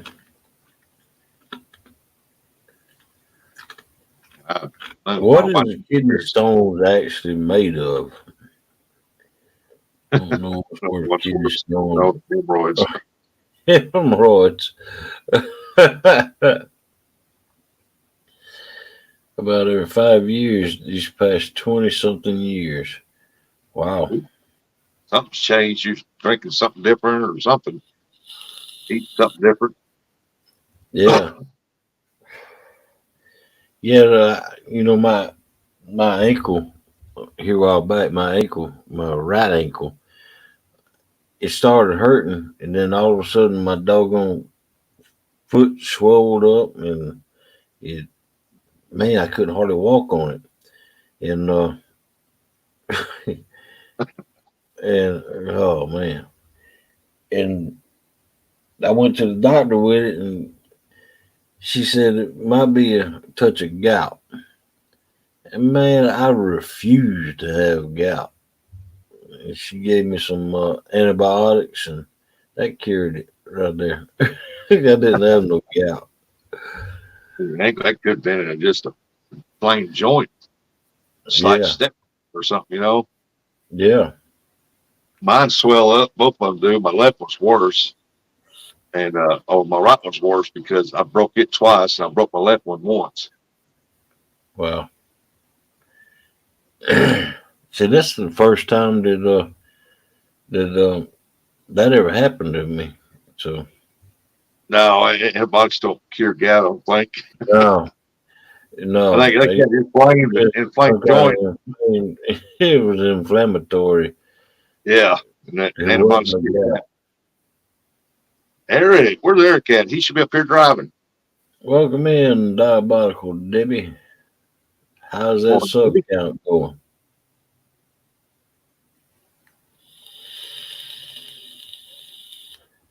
I'll make a pain worse their kidney stones. No, it's not. Ask you if the pain is the worst ever from a kidney stone. Huh. Yeah, get well soon, Curtis. I know you're watching. Yep. Thank you, Melissa. No, Bug Man. You misunderstood. Oh man.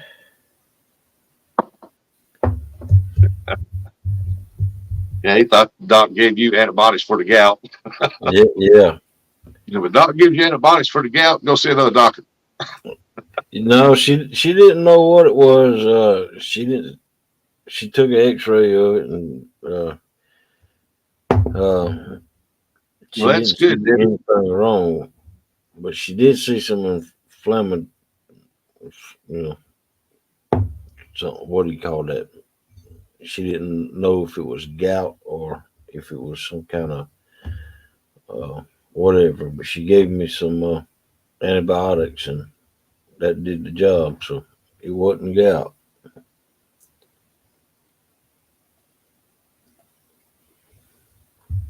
Lloydies.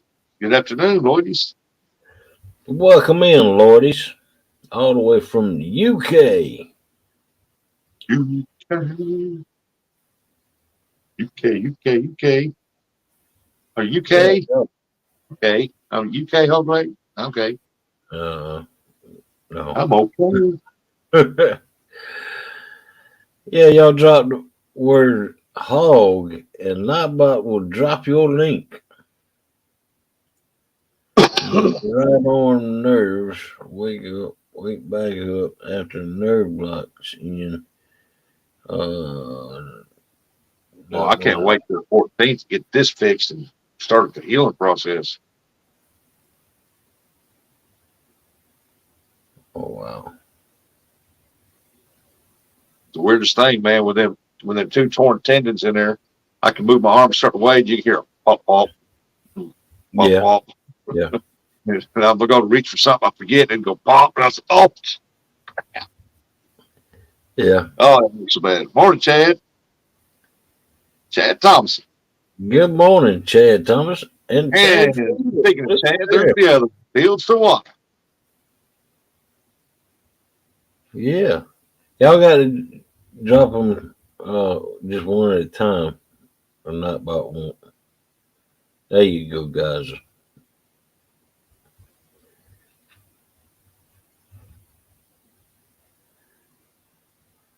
Not about ain't working.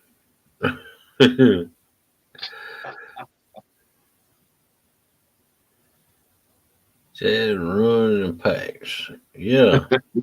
Evidently, because Chad Thompson came in and right behind him, the Yeah. other Chad came in.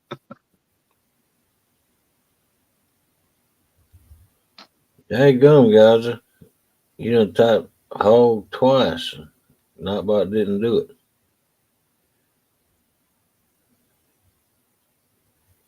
You must not have no channel. There you go. Do it again. Wake not about it. There it is. Yeah, there you go. I just find The plumbing's empty finally, said Vanessa.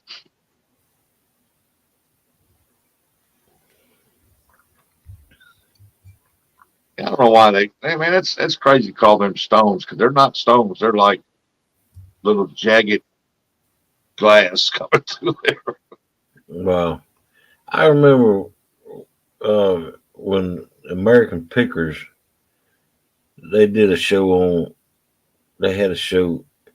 They they picked a kidney stone that big that In came Florida. out of a woman in Georgia. What in the world they wanted that thing for? I don't know. Man, you know they had to do surgery to cut that out. Yeah.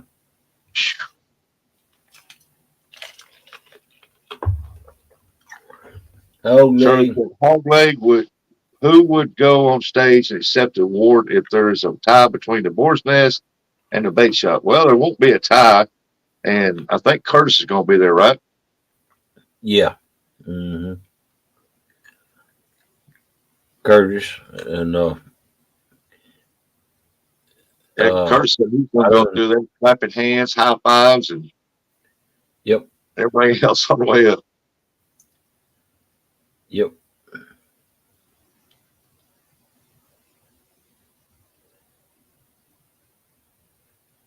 Last time I went to the doctor they had me put on a strainer. Okay. Boy, to catch them. Woo. Mm.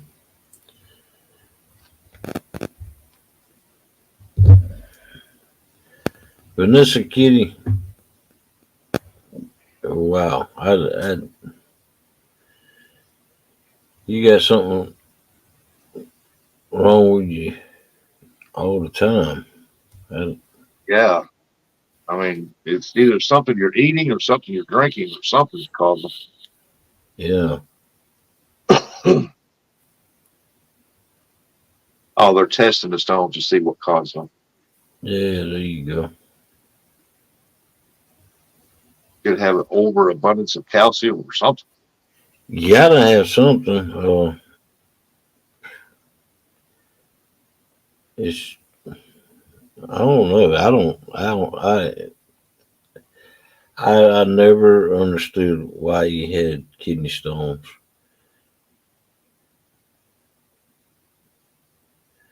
Yes, medicines immunocompromised since One, 1987. I'll have hoist curse on my shoulders. Two, don't forget us. Two aren't the only ones nominated. Yep. Somebody else is nominated too, ain't it? There's usually three you got to Yeah, throw. muskrat, muskrat. Adventures, the bait shop, and the boar's nest.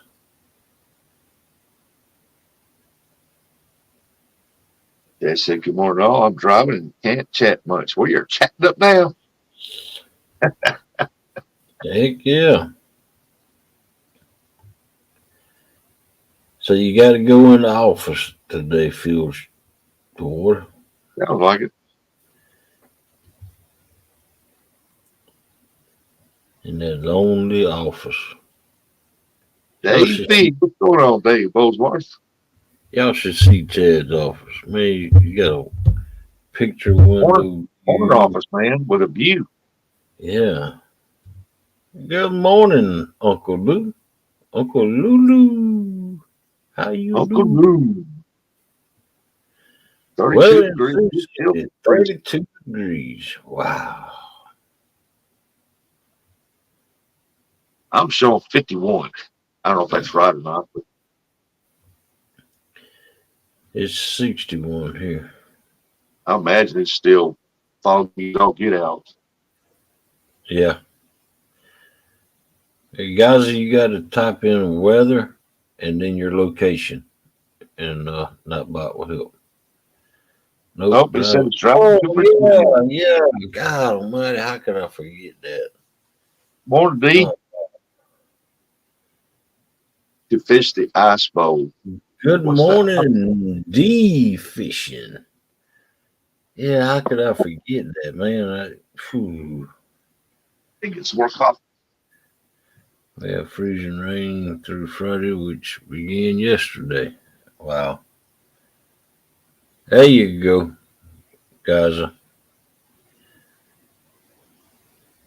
Yeah, you be safe out there, Chad, driving, and good luck at the ice ball. I think you're the only one I know that's going to be fishing in the ice bowl. I don't really know you, Chad, but I know of you. You feel like my brother, Chad. Uncle Lou, Uncle Lou.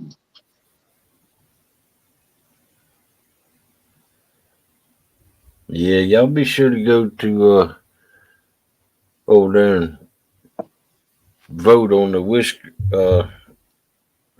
Awards. Uh, it don't. I consider myself already a winner just being nominated. But there's some good nominations out there, and y'all be sure to go vote. Yeah, Hey, Freddie there's from 252. Good morning. What who's is it gonna be live on YouTube? I mean, who's hosting? I know it's I don't the Ice Bowl isn't a YouTube thing. I don't know if it's gonna be broadcast on YouTube or not, but it's pretty big. I don't know. Is Freddie gonna be in it? Have you heard? D said he was. Oh yeah.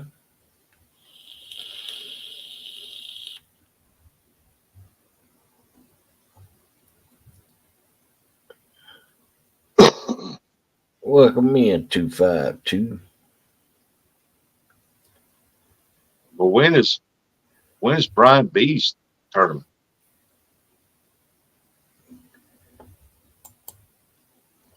And Uh he's supposed to have a finals tournament or something like that. no. The Whisker Bowl is the last live league, uh, Yeah. fishing league. And that's going to be hosted on Palmetto Catch Channel, Oh, yes. February 10th, 2024 at 8 a.m. And then you're going to have the Skipjack King or Queen tournament, April 20th, 8 to 11. That's Yeah. 9 to 12 Eastern time. 8 inch and up counts. Bring your own jigs. Bank only. Yep, and bank only. And let's see, let's That do this. thumbnail there was made possible by Catfish in Fresno. There you go. Uh, Panfish Nation. I don't know. I think, or I know Mark's out there on the cruise. I don't, I'm not sure. I ain't heard. But Panfish Nation, Wednesday nights at 8 p.m. Eastern time with uh, Lyle Stokes and Catfish and Crappy Mark. And Skipjack Cindy is going to start her thing back up today at 5 p.m. What I heard. So y'all be sure to go check her out. And then Thursday at 2 p.m. Eastern, be real and versatile outdoors with Troy. And then later that night at 8 p.m., it's going to be the bait shop with Chad Fields. Maybe Brian B. if he ain't pushing snow and ice. He shouldn't be. And Freddie from FOA Customs. They do a show every Thursday night at 8 p.m.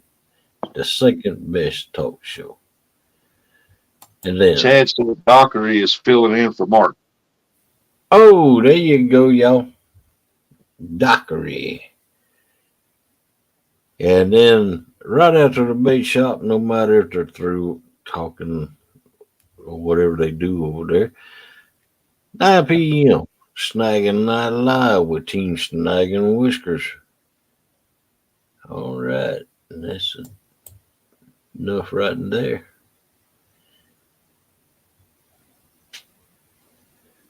Some Thursdays Glad you don't have. moved that up. It used to come on at 10, didn't it? Glad they moved that up an hour. Yeah. Oh, let me take that down. Okay, there you go. Yeah, Stonefly says something about wished I'd have that tournament later on. And I thought, well, hey, April, man, that's the hottest time to you'll snag out tons of them in April. April when the run happens. And I'm having If it in November.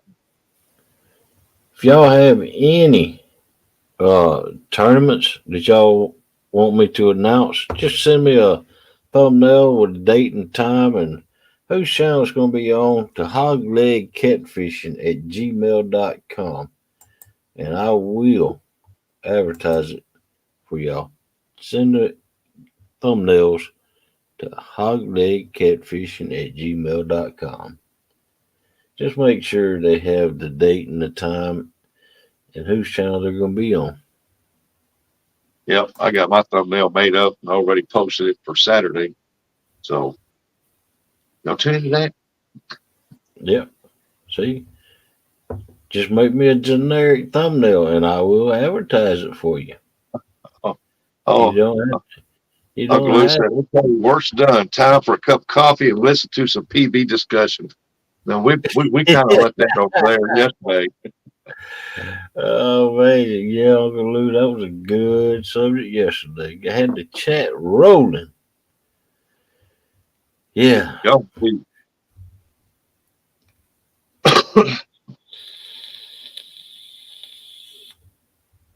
Man, I know yesterday was a good show, man. It's always a good show, but yesterday that chat was moving. It was exciting. I mean, it was like you just want to sit back and watch. Like, okay, a lot of funny stuff. Eric said, I can't see the numbers on that. It says something 30 days. days till the cat con. Yeah, I forgot to. Oh, let me go back and take that down. 30 days. Yep, I see it right there now. Yep, 30 days.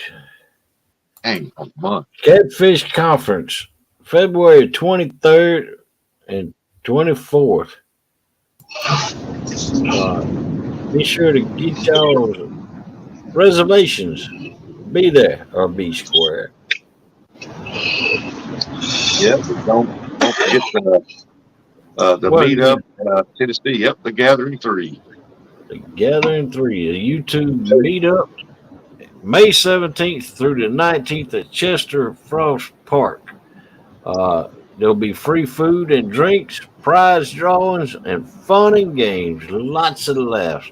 And be a part of the longest fish contest when they're going to give upwards of $1,000 to the longest fish.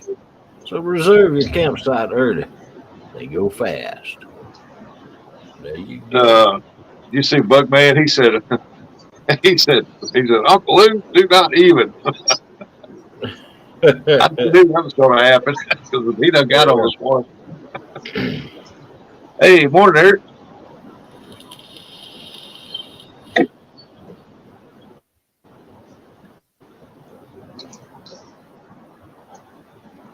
Good morning, Danny. Welcome in. Oh, but Danny. What's going on? Morning, Danny. Yeah, we got fog this morning. Morning, Rustic. Yeah. It ain't too bad right here in town, but man, coming up that overpass, it was so foggy you couldn't see 2 car lengths in front of you. Yeah, it was bad yesterday. We couldn't even cross the street hardly. All day long. Yeah.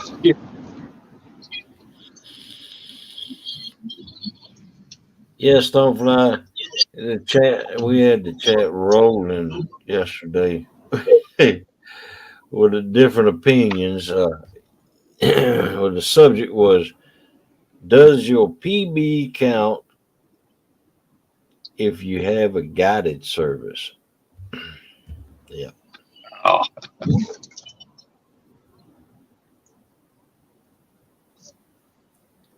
Here's a different tag topic around PB. Does a huge PB make someone a better fisherman than someone with a medium size one, like 90 versus 50? No, Is it that what don't. you call a medium? No, 50 is a large fish. I don't think it does, Chad. That's just the luck of the draw right there, you know. Just happened to be in the right place at the right time.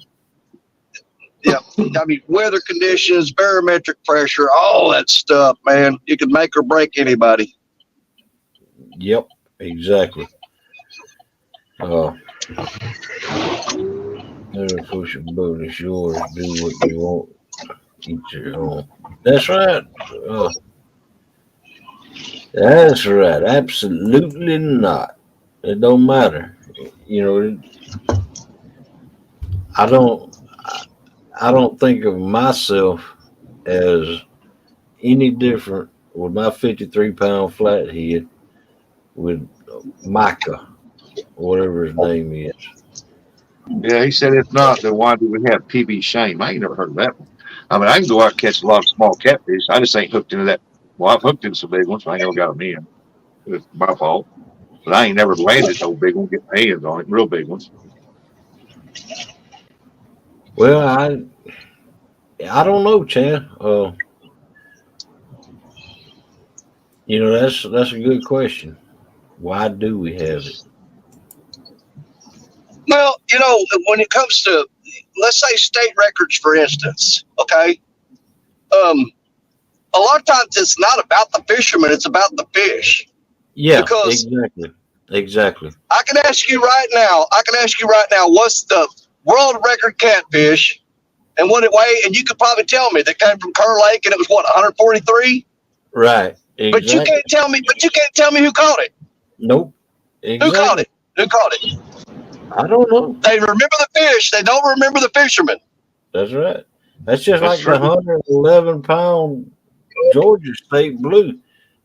I know where it was caught and everything. I know all the information about it, except for I don't know who caught it. Exactly. It's about the fish. It's not about the person. Right, right, exactly. Eric said pictures can be doctored up, so pictures don't count no more. Uh, Yeah, The nowadays video is better, but yeah, nowadays you can put anybody's head on a body and make it look like it. yeah.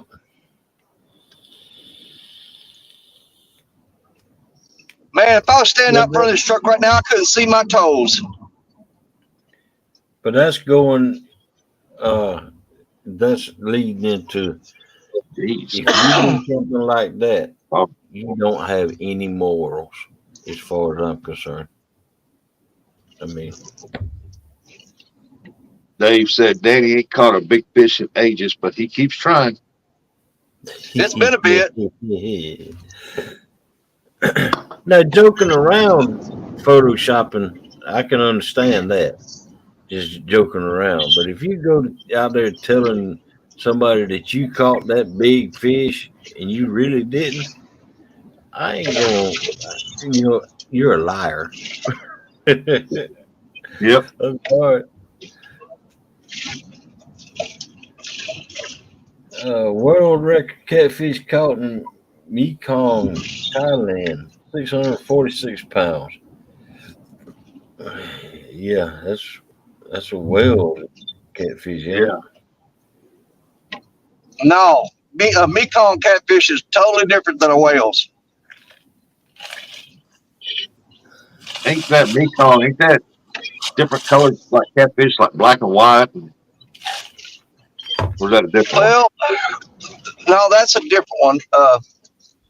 The Mekong, they catch them on big giant dough balls.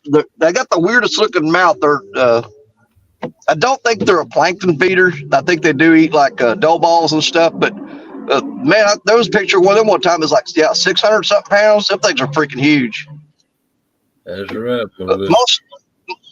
most time they catch them in nets more than anything. That's right. I only have one picture of my only PB ever caught in Tennessee. First blue cat, only 15 pounds, but I was excited. Biggest fish I ever caught. And that's right, Melissa. Nice blue. Yep, she caught that when there was people witness YouTube people witnessed that catch because it was at the meetup.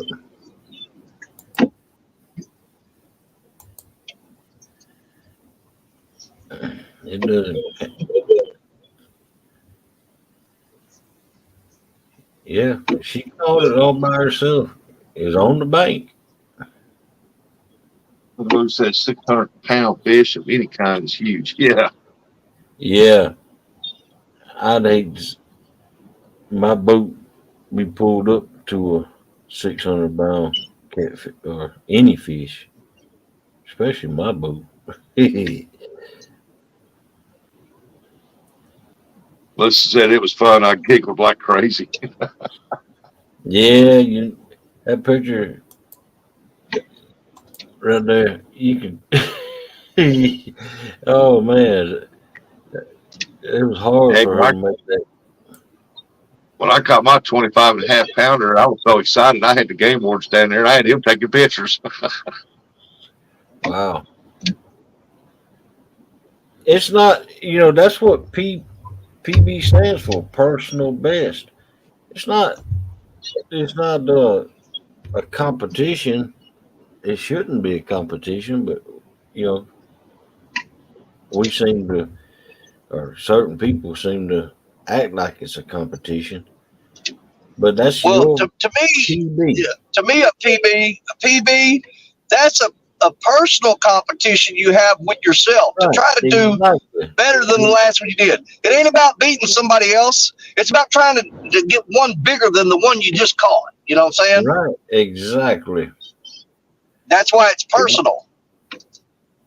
It doesn't say community best. It says personal best. Exactly right, Danny.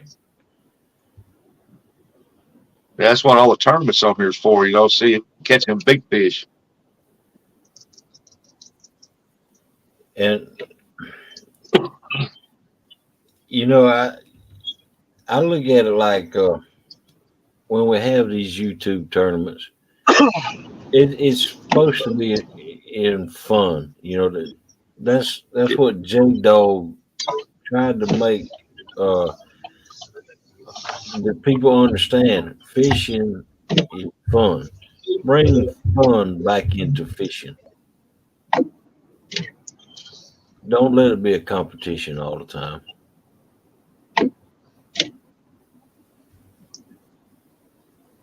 Yeah, I don't know what I got myself into yesterday, but I think me and Size Matters is fishing against J Dog and Lee Evans on February 17th.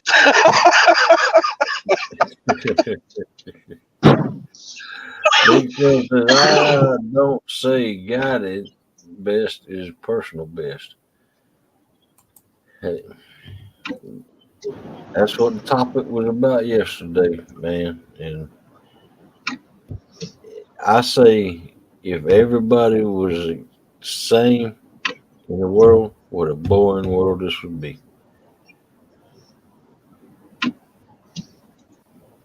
Well, I mean, at the same time, everybody gets this delusional thing that a guide is some magical person that you're automatically going to catch fish over time. Guides have troubles too. Yep, Oh like I yeah, always say, when you go fishing, it's 50-50. Either you're going to catch or you're not. yeah. Exactly. But the guys just usually know where the fish are and where the fish bite, but They're supposed you know, to. Yeah. each to your own.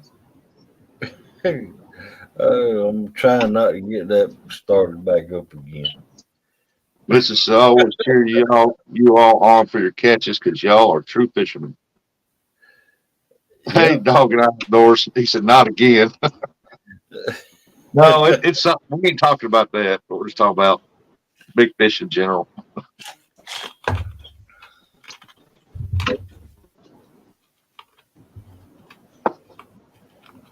Lloyd said my PB lately is getting out of bed. Yeah.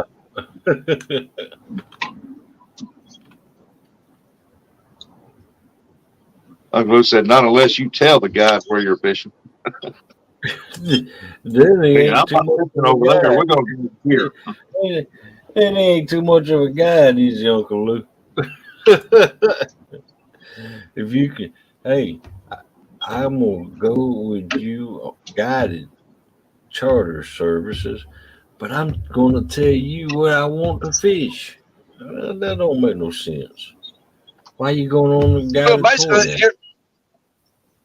you're renting a boat. Yeah, yeah, You're renting a boat and a driver. That's pretty much it. yeah. Oh man. Now that Which I mean, I can brings up see a that. whole. If let's just throw a hypothetical. Let's say that you got a spot that is a fire spot. You go catch fish there, and the motor's tore up on your boat, or you got up this morning and your truck blew up like hog leg. And you go, well, I can call this guy. He's got a guide service. I can tell him, hey, take me out. Guide service is good if you're on a vacation somewhere and you don't have nothing. You say, well, I want to go fishing, and that guy there, he's not too overpriced. But no, Well, Eric brings up another point. If you're yeah, gonna pay him $300 to take you on guides 250 to 300, 200 to 300, that that's you go one trip a month, and that's your boat payment. There yep, you go, That's true. and you get to go more times than one time a month. yep. Doug and I agree with that. Extenuating service. Now, sometimes, uh, like you take the handicap, they Yeah, can't, they don't have all that stuff, and if they want to rent a guide just to go fishing because they never been, that's cool. right, exactly, exactly. And sometimes, it's understandable that's the only way that some people have to get out on the water is, go through guide services. Yeah, Uh, like I said, dude, if you're on vacation somewhere far off, and you want to go fishing, hey, I just call this guy up. He's pretty reasonable, I just want to go fishing. right. I mean, you're on vacation, you're supposed to be enjoying it anyway. Unless you're like me, you take the fishing poles wherever you go on vacation. I'm gonna buy my 2-day license here and I'm gonna fish. Yeah, I mean, I go to Florida a lot fishing, and I know Rustic, you go to where you go? You like Daytona, not Daytona. Where you go? Now Myrtle you go down Beach. to South Carolina, North Carolina. Yeah, Myrtle Beach. There's what I was trying to say. But I would love to uh, jump on one of them charter boats down there and go out and do some offshore fishing. But man, it just costs too dang much. Yeah. Yeah, And they Melissa brings up a point right here. But charters have a job, and that's their livelihood, their utility bill, and roof over their heads. Yep. I don't say there's nothing. I've never said there's nothing wrong with being a guide service or a charter Nope. or a commercial fisherman. I never said. Yes, they have to make their living. That's what they do for a living, and that's how they support their families. Right Oh, no now, doubt, man. Hey, yeah, we got to be careful. There ain't nothing we said that we intended to be right, dogging out charter services. They're great, no, man. They provide a no, great service. right, No, so nobody take it that way. I mean, to me, one of the funnest ones I could do, I would love to go down there and hook up with John and go do a crappie trip, small water charters. Because, man, yeah. he's going to send you home with a cooler full of crappie. Well, Yep. Murillo's going down there this Friday, I think. Really? Yeah, Yeah. uh, yeah. Yeah, it's like That's just they like was on the kind of vacation to go to gigability. the Keys. Gigability. Gigability. I messaged him yesterday, and then he said that he's been shrimping. Is why he hadn't been around in the show, and he goes out shrimping until 2 a.m. and then he's dead dog tired, and so he falls asleep. And Yeah. but he's only going to be shrimping a little bit longer. Yep. Morning, Dallas. And I don't see nothing wrong with that kind of commercial fishing. Morning, Dave Hughes. Good morning, David. Yeah, you know what? That's something else I absolutely love to do is shrimping. Yeah. I went in the refrigerator last night and caught a whole bag of them. Good morning, Dallas River. Welcome in. Yeah, Morning, Geeks and Will. Yeah, they like I said, they was wanting to plan a vacation to go to the Keys Florida, and I said, all right, so we was checking out charters out there to go out charter boat. Man, I told them, I said, you got to give me another year to save up the money. Yeah, they're insane, man. I've seen some of them, dude. They go anywhere from $800 to $1,200 for a 6-hour trip. Look at that right there. Look at them old man. Wouldn't an onion sack full of them be delicious? Ooh. Well, that's a big one there. Heck yeah. Man. Man, it's a daggone foggy. I don't even know where I'm at.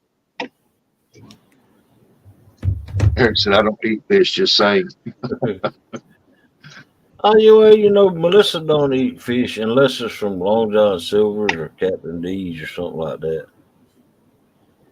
Okay, Don. I don't know. Walmart started carrying some good beer battered, Budweiser beer battered shrimp. Oh, that's pretty good.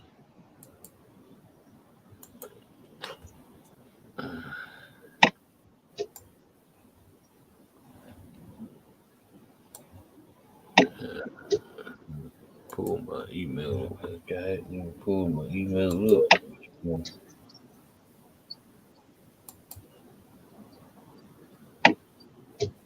252 said, I don't eat any. There's a lot of people on YouTube that fishes for fish, but they don't eat it.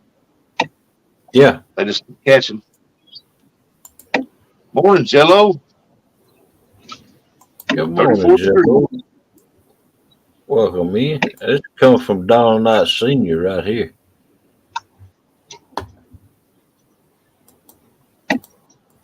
Oh, you talking about that fish on the wall there? Yeah. Look at all them. Mike? Or musky? Can't tell.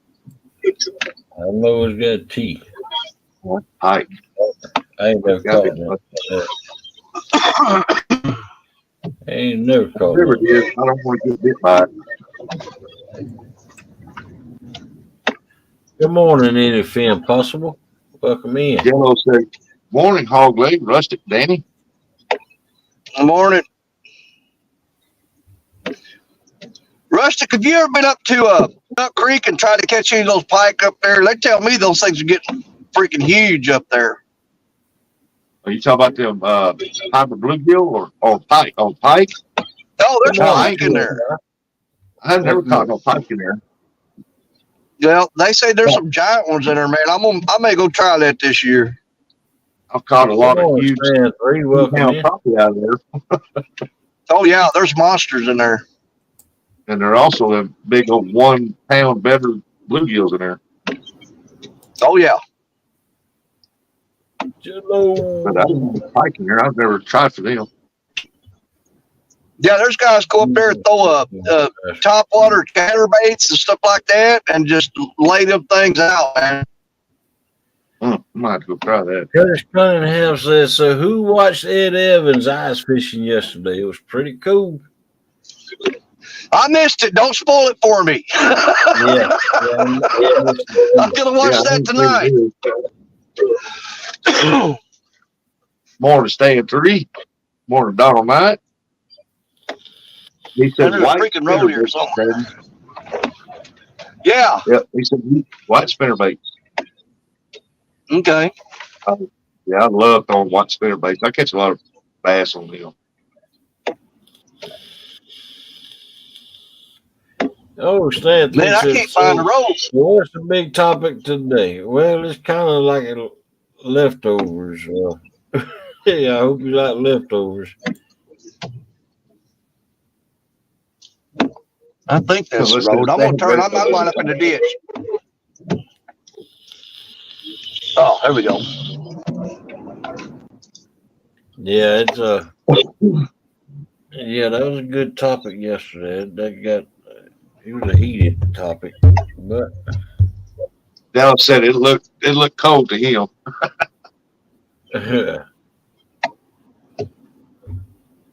so far the topic this morning is Danny Stone.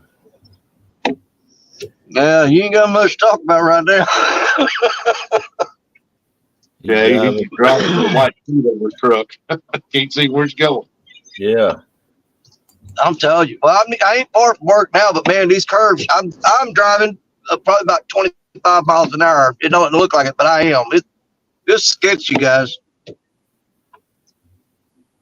Hey, at least You can't see the curve until you're supposed to make it. A little bit, yeah. Chris M said I slept on tile for a while. Who said that? Chris M. Oh, Yeah.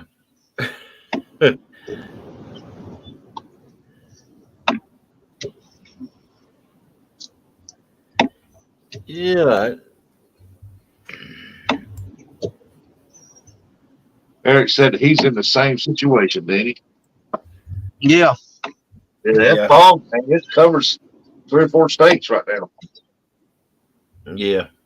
I imagine Well, I mean, like you're saying, it was here all day yesterday, and that's odd to me. I mean, usually fog burns off when the sun comes out, but it didn't burn off at all yesterday, all day. Right.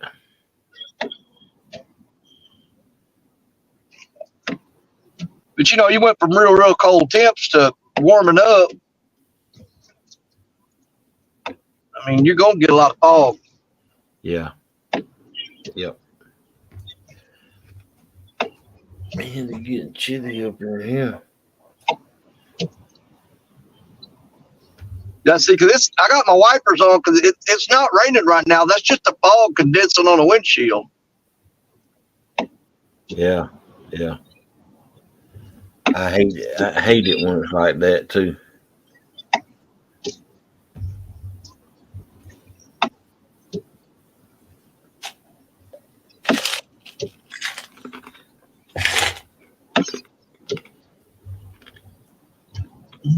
Yeah, I think it's supposed to be 70 here too, 252. It's 47 degrees here right now. I don't know how to act. That's 40 degrees warmer than it was when we fished the winter blues. Wow. It was 7 degrees that morning when I was out there fishing. It's supposed to get up to 77 today.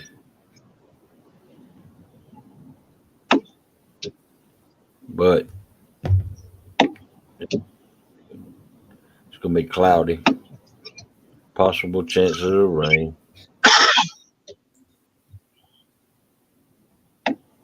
Wow, it's going to get up to 80 tomorrow.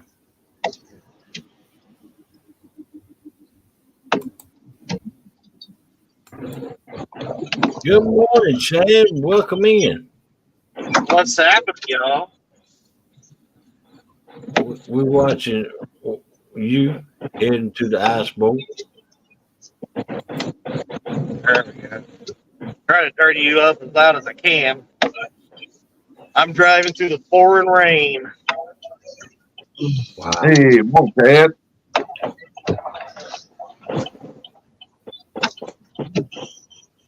Yeah, y'all watch out for the deer out there. And the crazy drivers. Yeah, I'm more concerned about the other drivers. Yeah. Danny made it to work. Yep, we are here. Oh,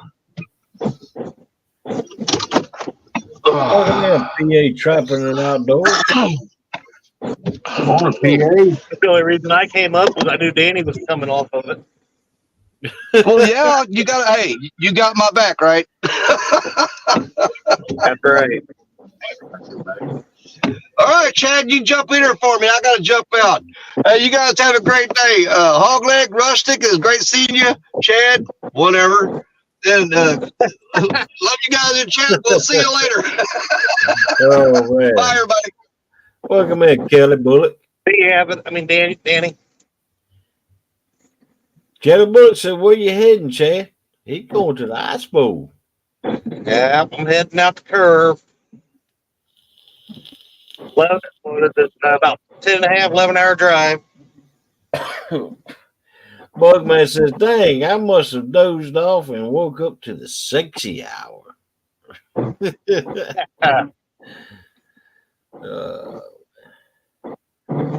Thank you, Melissa, for dropping his link.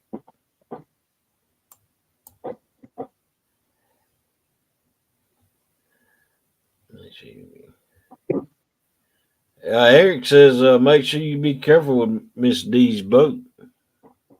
Oh, I am. There was 2 things that she's worried about with me on this trip, and neither one of them's me. One's the rods, don't drop them, and 2 is make sure you bring my boat back. Yeah. I'll be right back home. I can let my dog out. Okay, dope. Paul, you know what she was most excited about? What's that? She gets the whole bed to herself. Oh man. I haven't seen her grin and smile like that when she realized that, and I don't know how long. Oh man. Shirley T says Kerr has some monsters in it. I hope to find them. At least one. That's all it is. A 1-fish weigh-in. Yep.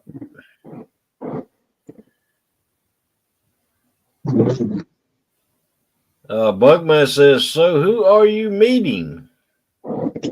I am meeting my buddy David Atkins of Carolina Catfish. Carolina Catfish.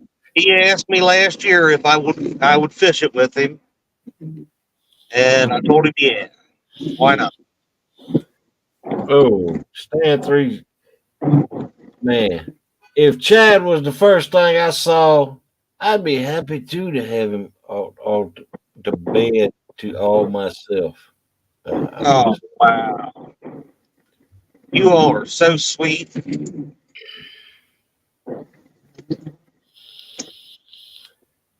Fat Boy said, "I hope you enjoy Michelle's breakfast sandwich." Yeah, buddy. You going by there, Chad? I'm staying. That's where I'm staying. Oh.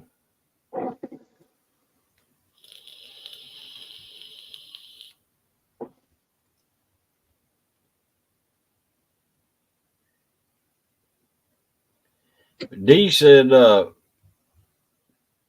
"Fills the water. You coming home safe is important, and giving so it doesn't have to be said."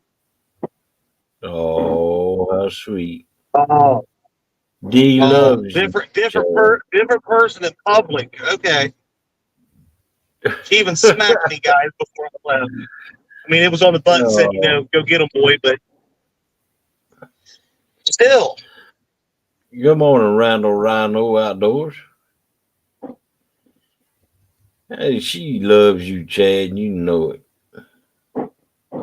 Oh, I have no doubt.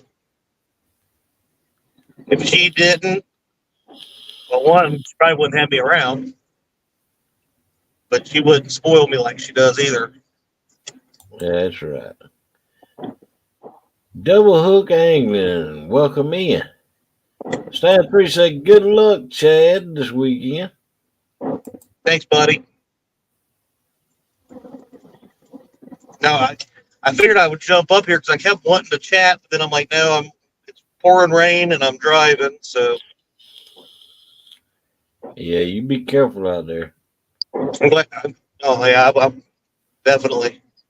But I figure, I tried to get you guys talk a little bit earlier about talking about the PBs and stuff, and that's one of the. What I meant was like that's one of the first things somebody goes to Yeah. And you see it all the time online too. Is when you start talking about who's a better fisherman. Well, what's your PB? Yeah. Yeah. The big fish. Everybody wants to catch them. I'd be lying if I said I didn't want to catch a bigger one than I do. But that's Yeah, not. exactly. I don't think that's the definition of who's the greatest fisherman. Exactly. Well, I'm kind of different on things like that. Yeah, you're kind of different. Yeah, I know it. Because everybody goes after the big buck with the big horns. I'd rather shoot a friggin' doe and eat the meat because the meat is sweeter to me, on a doe. Yeah. I'd rather have a doe.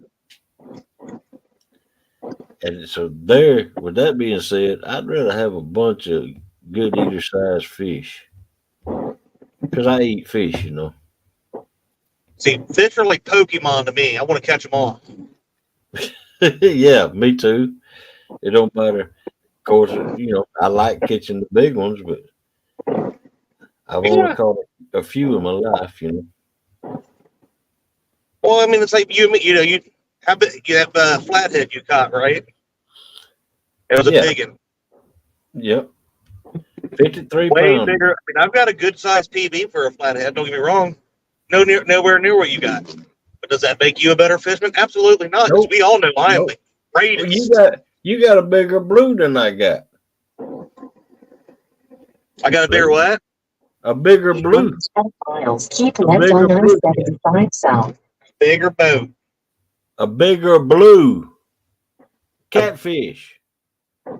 Oh yeah, that's true. Yeah. Mine's only 25. But channel cats, me and you got about the same. I got a 23 channel cat. Yeah, but we all know how you guys down there in South Carolina and Georgia are. You identify every species as a channel cat so you can have a state record. Oh, man. Welcome me a 922 Crappy Barbecue. We don't want no crappy barbecue around here. I'm back. There you go. Morning 922, morning double hook. Stan 3 says, I thought the answer for that, In 1.5 miles, keep left on I-75 whatever it is about your average weight, not just your best fish. Yeah. Yeah. Yeah, but that's kind of what I was talking about, like fish chasing and stuff. Uncle Lou says a lot depends on your waters you fish. Some waters just don't provide big fish. That's exactly right. Very, very true. And I don't hold it against people that do travel to get bigger fish. More power to them. I mean, I wish I could travel. The furthest I've been, look, when I go catch that, when I caught that 53-pound flathead, I was three hours away from the house. 3 hours away. Wow.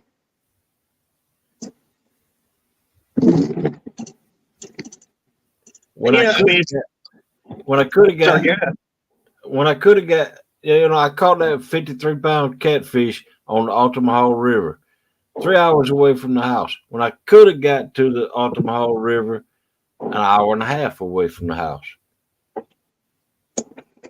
Morning, Eric B. Good morning, Eric B. Welcome in. I hope you're doing good this morning.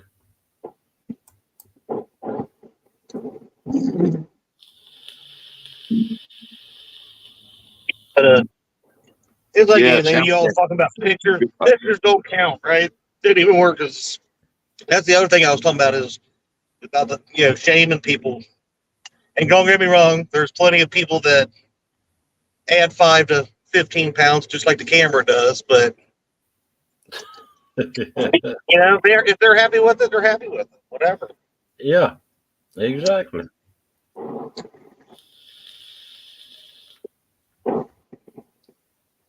And I got one more thing for you. Stan 3 says, was you going to say something, buddy? I said, says, no matter what answer you come up with, somebody's feelings will be hurt or say it's not equal. Yep. Yeah. Yep. You know, it's like me holding that 25.5 pound blue, and I'm holding them arms like that. I'm such a big guy that everybody said, "Oh, that fish weighs more than that." And I said, "No, I'm protected on 2 scales, 25.5. And oh, that fish weighs more than that." No, I'm just a big guy. That's a 25-pound blue cat right there. So I make them all small stuff. I'm a very big fella. Well, I'm big, but I'm very tall.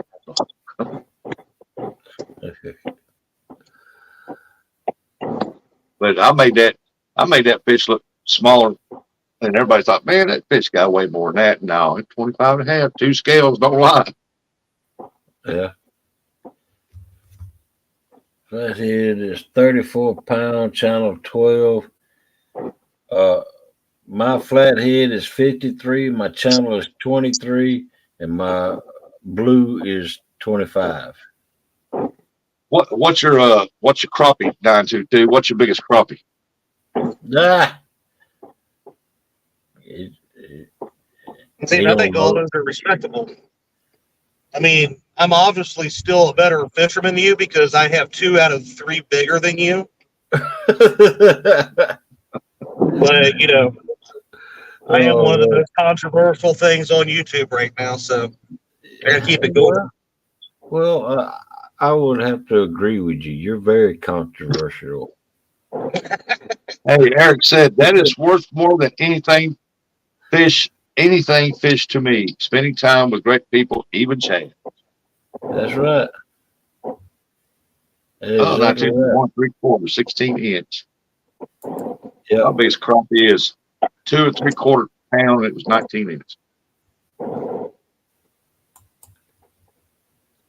I don't.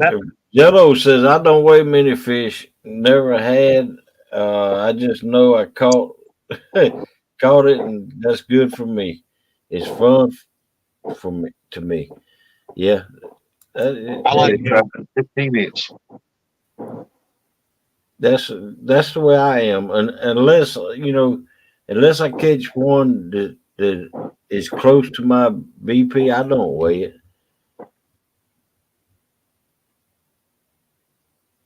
Tony Harrison said, "Chad, what route do you take when you drive from Ohio to Virginia?"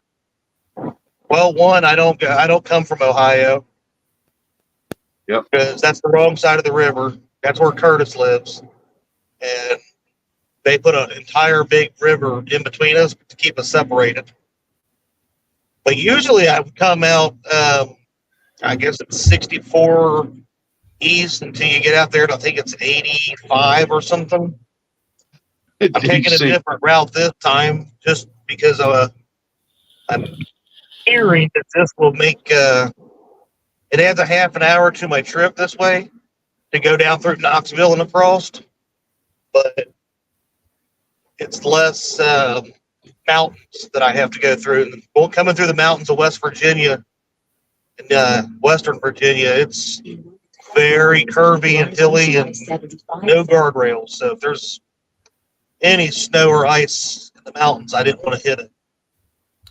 And Dallas, small water charters brings up a good topic. My PBs don't count.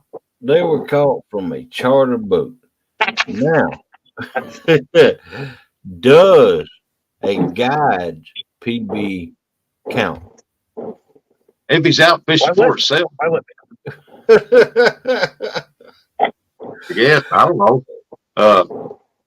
I was reading Dallas's deal. He said, "I'm little and skinny, so a 1 pound bluegill will look 40 next to me."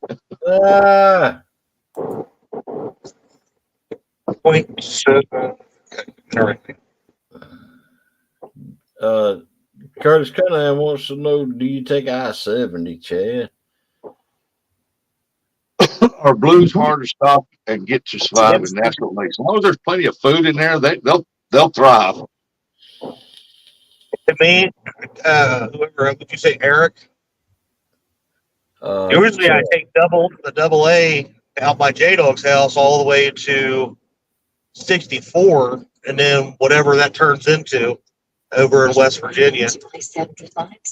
Usually, I just follow whatever Google Maps tells me. Uncle Lou's got a question I don't know the answer to. Are blues harder to stock and get to survive in natural lakes? Yeah. Yeah. As long as there's plenty of food and they got some deep water, oh yeah, they'll thrive.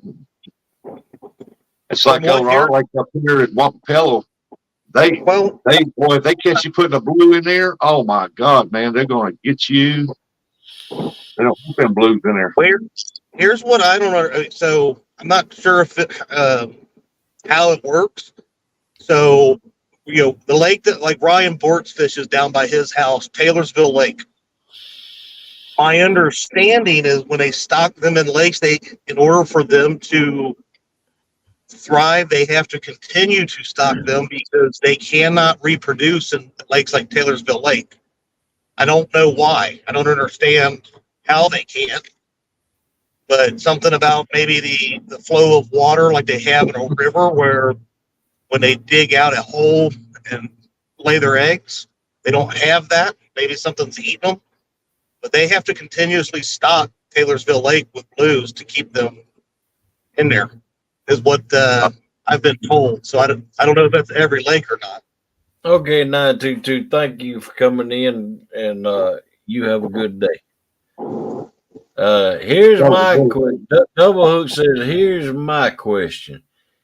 If your wife catches a PB, but you baited the hook and threw it out, does it count? If she reeled it in, it does. Yep. I don't think it should count if you're standing there and you reel down that fish and you start fighting that fish and you're reeling that fish in like it there, then you hand the pole off to them. I don't get to count. But well, listen here. Me and my wife we're a team. We fish tournaments together, whatever. Yeah, if you're a team, if she reels that fish in, that's her fish. Because a lot of times, we partner in different stuff. I'm baiting the hooks and setting them up. Getting them casted out. She helps me do that. Sometimes you don't know who baited or who cast it or whatever. But she reels down on them and she reels them in. She controls that fish. Even if I reel down, say we had a double.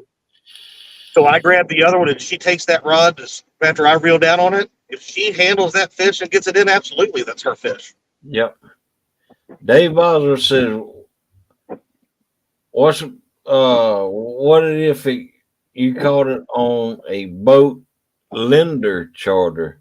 If it's your PB, it counts. Well, yeah, I'll be honest. As your PB, but when you say you caught your PB, you tell people that it's why not just throw in that I caught a PB, my PB is on a guided service. Well, here's the only one that I would separate, Hogan. If somebody went to a pay lake and got one, because I wouldn't count the damn thing.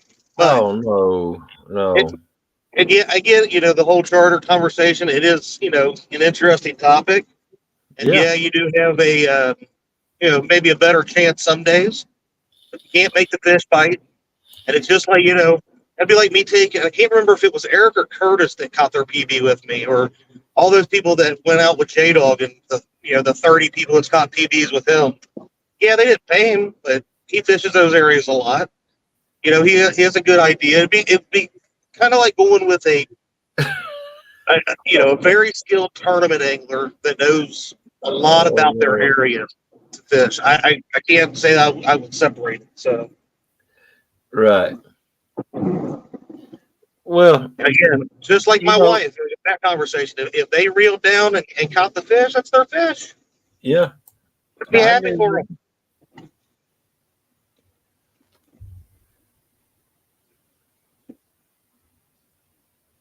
I agree with you, PA. He said if they set the hook so it don't take your pole it should That's count. right. But if they really halfway in for handing you the rod, then no, it should not count. That's right.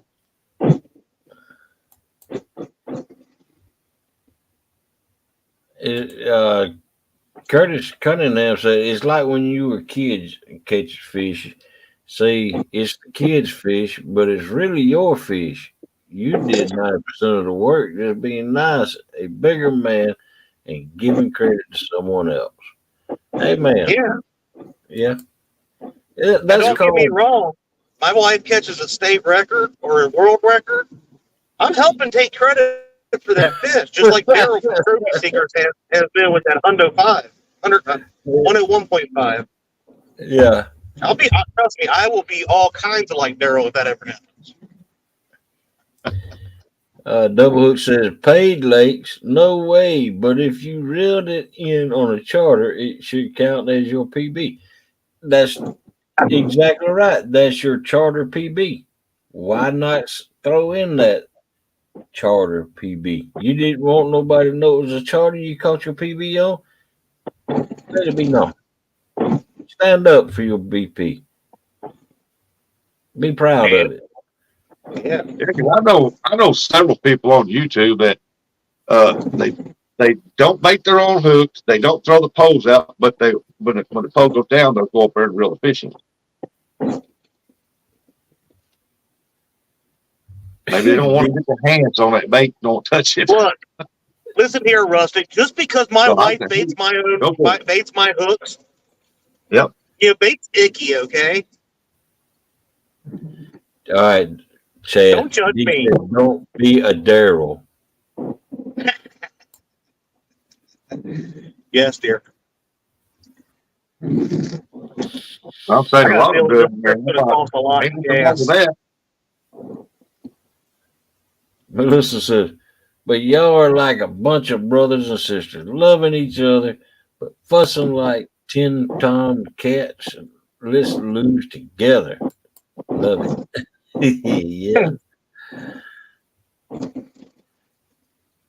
Well, I'm going to need you. I don't know what's wrong with Mr. Curtis, but you're going to have to send him some medicine because it's sad when I have to jump up here to make the screen look pretty again. That's exactly what I'm saying. Why not let it be known that you caught that your BP on a charter? Are you ashamed of it? Are you ashamed? You shouldn't be ashamed. You should say, my charter PB is blah, blah, blah. Why not let it be known? Are you ashamed of it? You shouldn't be. It's your BP. Well, like someone said earlier, extenuating circumstances. I mean, if you can't afford a boat, but you can take a charter out once or something like that, you catch a monster. Hey, that's your monster. That's your PB. I mean, because a lot of people, they can't afford the truck, the boat, the gear, and all that stuff. And it's just easy for me to rent this guy here, rent his boat, he'll take me out, and we just go fishing. Smallwater Charter says a BP is an eye of the beholder. Everyone else can just suck it, I say. I'm with John. All I'm saying is let it be known that your BP was caught on a charter. You should be proud that you could afford a charter. Or it is what it is. My PB's 50 pounds. Yeah. If it comes up, if the conversation, oh yeah, where'd you catch it? Hey, I went on Hog Lake Charters. Yeah. Granted, I don't know that I would go there because he's got so many PBs that are less than mine because I'm the greatest fisherman out of the two of us. See what I mean about the shame stuff? Why are we always shaming, brother? Man. Yeah. Why are we, Chad? That's what I mean. Because it's different when you're busting your buddy's chops, but I see it all the time just to make Uncle Lou big time right what he said earlier, ego. There's so many people we want to be better than the other guy, and it's because we're so into competition. I think is part of what it is. That's human nature, man. It is, but then you add into the social aspect now of shaming people and trying to make them look bad is the other issue. Yeah, no, that's what I don't agree with. I mean, You know what? I thought about it earlier too. For live talk show of the year, no matter who wins, like I don't want people to forget that it's not just you and I, our shows, right? yeah. What if Muskrat wins? If you and Curtis win, I really might hoist Curtis and Eric up on my shoulder and carry them up that stage. Oh, I don't think they can hoist you up if you win. See, now you're fat shaming me. My PBs aren't good enough. I'm not skinny enough. Why do I watch Hog Leg anymore? Where's Melissa? I like her. Oh man, and that's another thing Jody brings up. Yeah, that if you catch a big fish on someone else's boat, that is the BP for that boat. There's no denying that. Yeah, we have boat PBs on, Yeah. But if I went out with J Dog and caught a 60-pounder, that's my new PB. That's my personal best, right? That's right. No matter where I caught it or how I caught it, unless it's if Pay Lake don't count. If the biggest fish ever was caught on that boat, no matter who caught it, that is that boat's BP. That's the way I look at it. Come on, bro. Gas pedal's on the right. Well, it's like if I ever go fishing with J Dog, I'll be on his boat, his waters, his knowledge, his baits, his rods and stuff. The only thing difference is that money don't change hands. You know what I mean? And so if I caught a 60-pound PB on his, would that count? Yeah, it would. Yeah. Like most people say anyway, for me to catch PB, I got to go off anyway. So I'm fine with that. Hey, Uncle Luce, no. He's just saying they aren't tall enough to keep up your polished shoes off the floor. That's right, Uncle Lou. That's what I was saying. Hey, Eric. No. You're part of the board. You up here. You're why would? Yeah, you're up here all the time. I thought you were co-host. Yeah.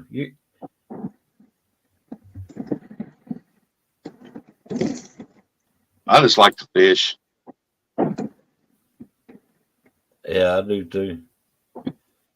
For anything. I mean, I just like to feel that thump. Boom.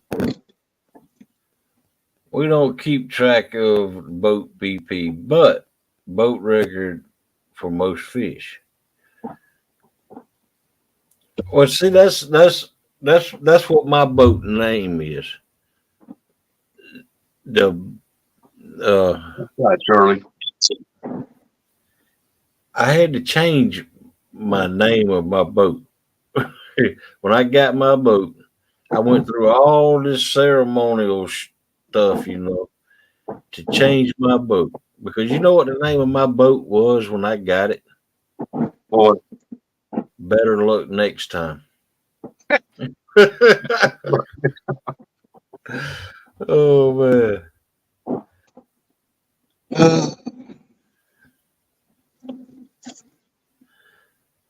Yeah, Jody and them up there in Tennessee, up there with Jody and Daryl on fish, they got a good blue fishery up there.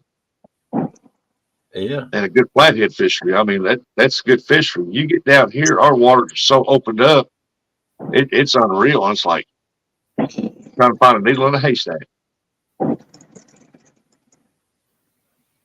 But it does happen.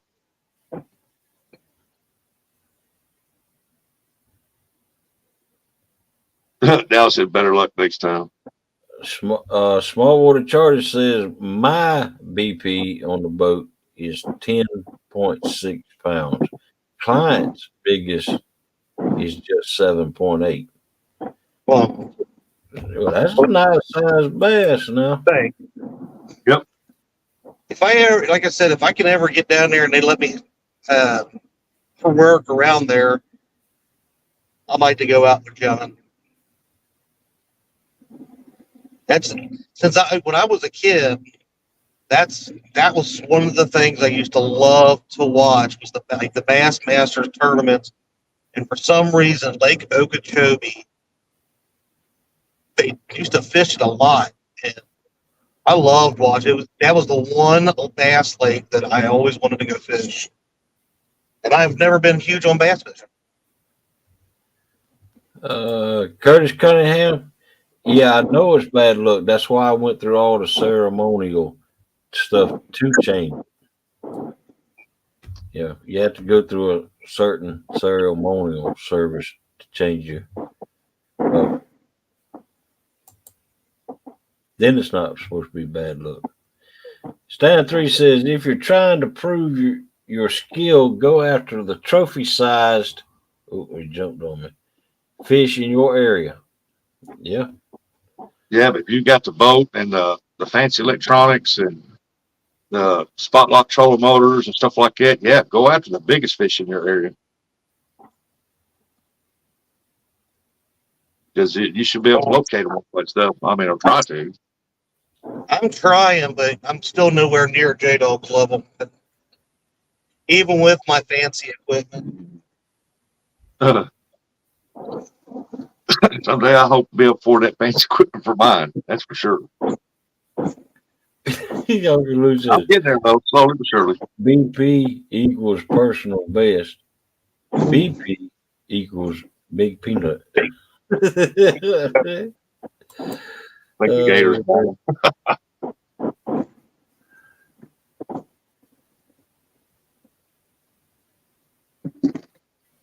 Yeah, that'd be true.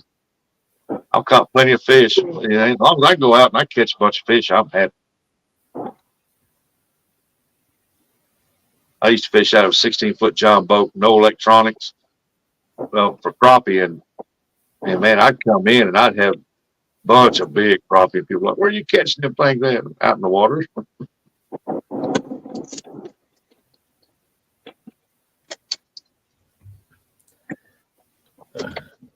I think that's another nostalgia that we need to either one stop being jealous over, or get out of our head that the big fancy boat or the big fancy depth finder type stuff makes people catch bigger fish. No, they don't make people catch bigger fish for sure. No. All right. Yeah, I will admit it. I get tongue tied and I say BP, PP. From now on, I will say personal best. I've seen videos where people's got the live scopes, the 3D imaging, double sides, and they said, well, there's catfish right down there, and they couldn't get them fish to hit with a lick. Boy, I mean, they just wouldn't bite. That's right, John. Hey,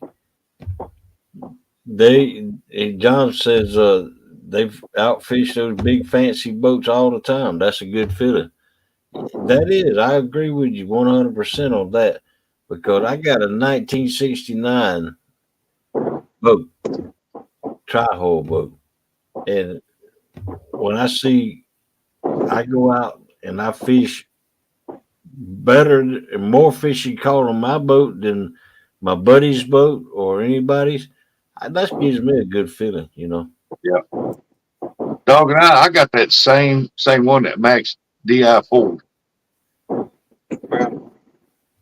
mean, I know I got this old 2024. Stan 3 said his Helix 5 just went out on him. The transducer broke last trip.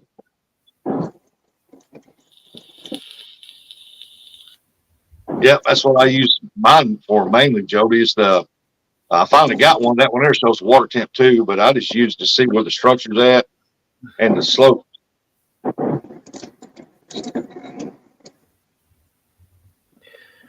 Well, I ain't gonna lie, I used to have a piranha, but the piranha didn't have as much on it. So I said one night in Mark's live, I wish I had one with GPS.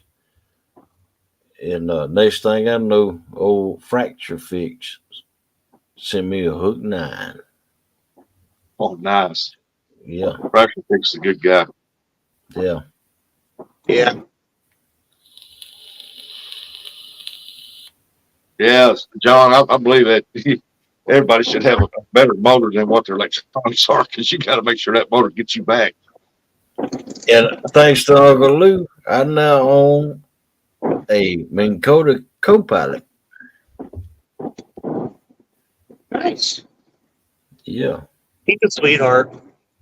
Oh yeah. That, you know, If I ever meet that man, he's getting a hug and an oil check. You doggone. I don't know about the old shit now, but you know. I know.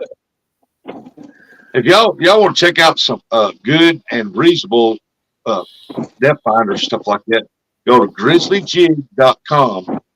They got one down there. It's like a 10-inch screen. It's got the side imaging, the down imaging. It's got everything on it. Like $250. I'm like, whoa. Wow. $250? Come on, man. Yeah, well, John Orr's down there. I took him down there to get some stuff, and we was looking at them. I said, man, I didn't know it. They sold them things, and we got to looking at them and stuff, and I thought, So I'm telling y'all, Grizzly Jig, like Grizzly Bear, Grizzly Jigs. Wow. Heard of it. All right, y'all. It's hump day. Tired of me already. Yep. Oh, bro. When I take hog fishing, he catches nothing but giants, so I can say that one don't count, or that one. Hey, John, as long as I can bring them home and eat them, I don't care if it counts or not. Hey, I wished I had me a good pontoon. I'd have electronics on there, and if I could, I'd put robots on there to throw out, catch the fish for me. Well, why don't you just hire small water charters? That's what him and Lindy does. He don't travel to Missouri. Uh-oh. Oh man! All right, y'all. It's 8:05. It's in this hump day. One more day for me, anyway. Thanks for coming in, y'all. Yeah, one day I need to find out how far he is from the Keys, and if I go down there, I might have to hit him up. He's well, you know, he's a couple hundred miles from the Keys. Dan 3 said between Brian and Hogleg, I might get a whole boat. Ah! Oh wow. Well, don't count on Brian's, that's for sure. Okay, folks. Thanks for coming in, y'all, and y'all have a good day. And I'm glad y'all that I can do this for y'all. Get y'all to work. Give you a little entertainment. I hope I was entertaining for y'all. But thanks for coming in, y'all. And you're not going to stay live to get me all the way to Virginia? How many hours is that? I should be there in about, I don't know, 8.5, 9 hours. What? No. You just get started then, didn't you? Oh man. 8.5, 9 hours. I could be done gone to bed, got me plenty of sleep, and got up and ate and tuned it back into YouTube. Blah, blah, blah. Well, Jody, I got a hovercraft. Well, thanks for coming in, y'all.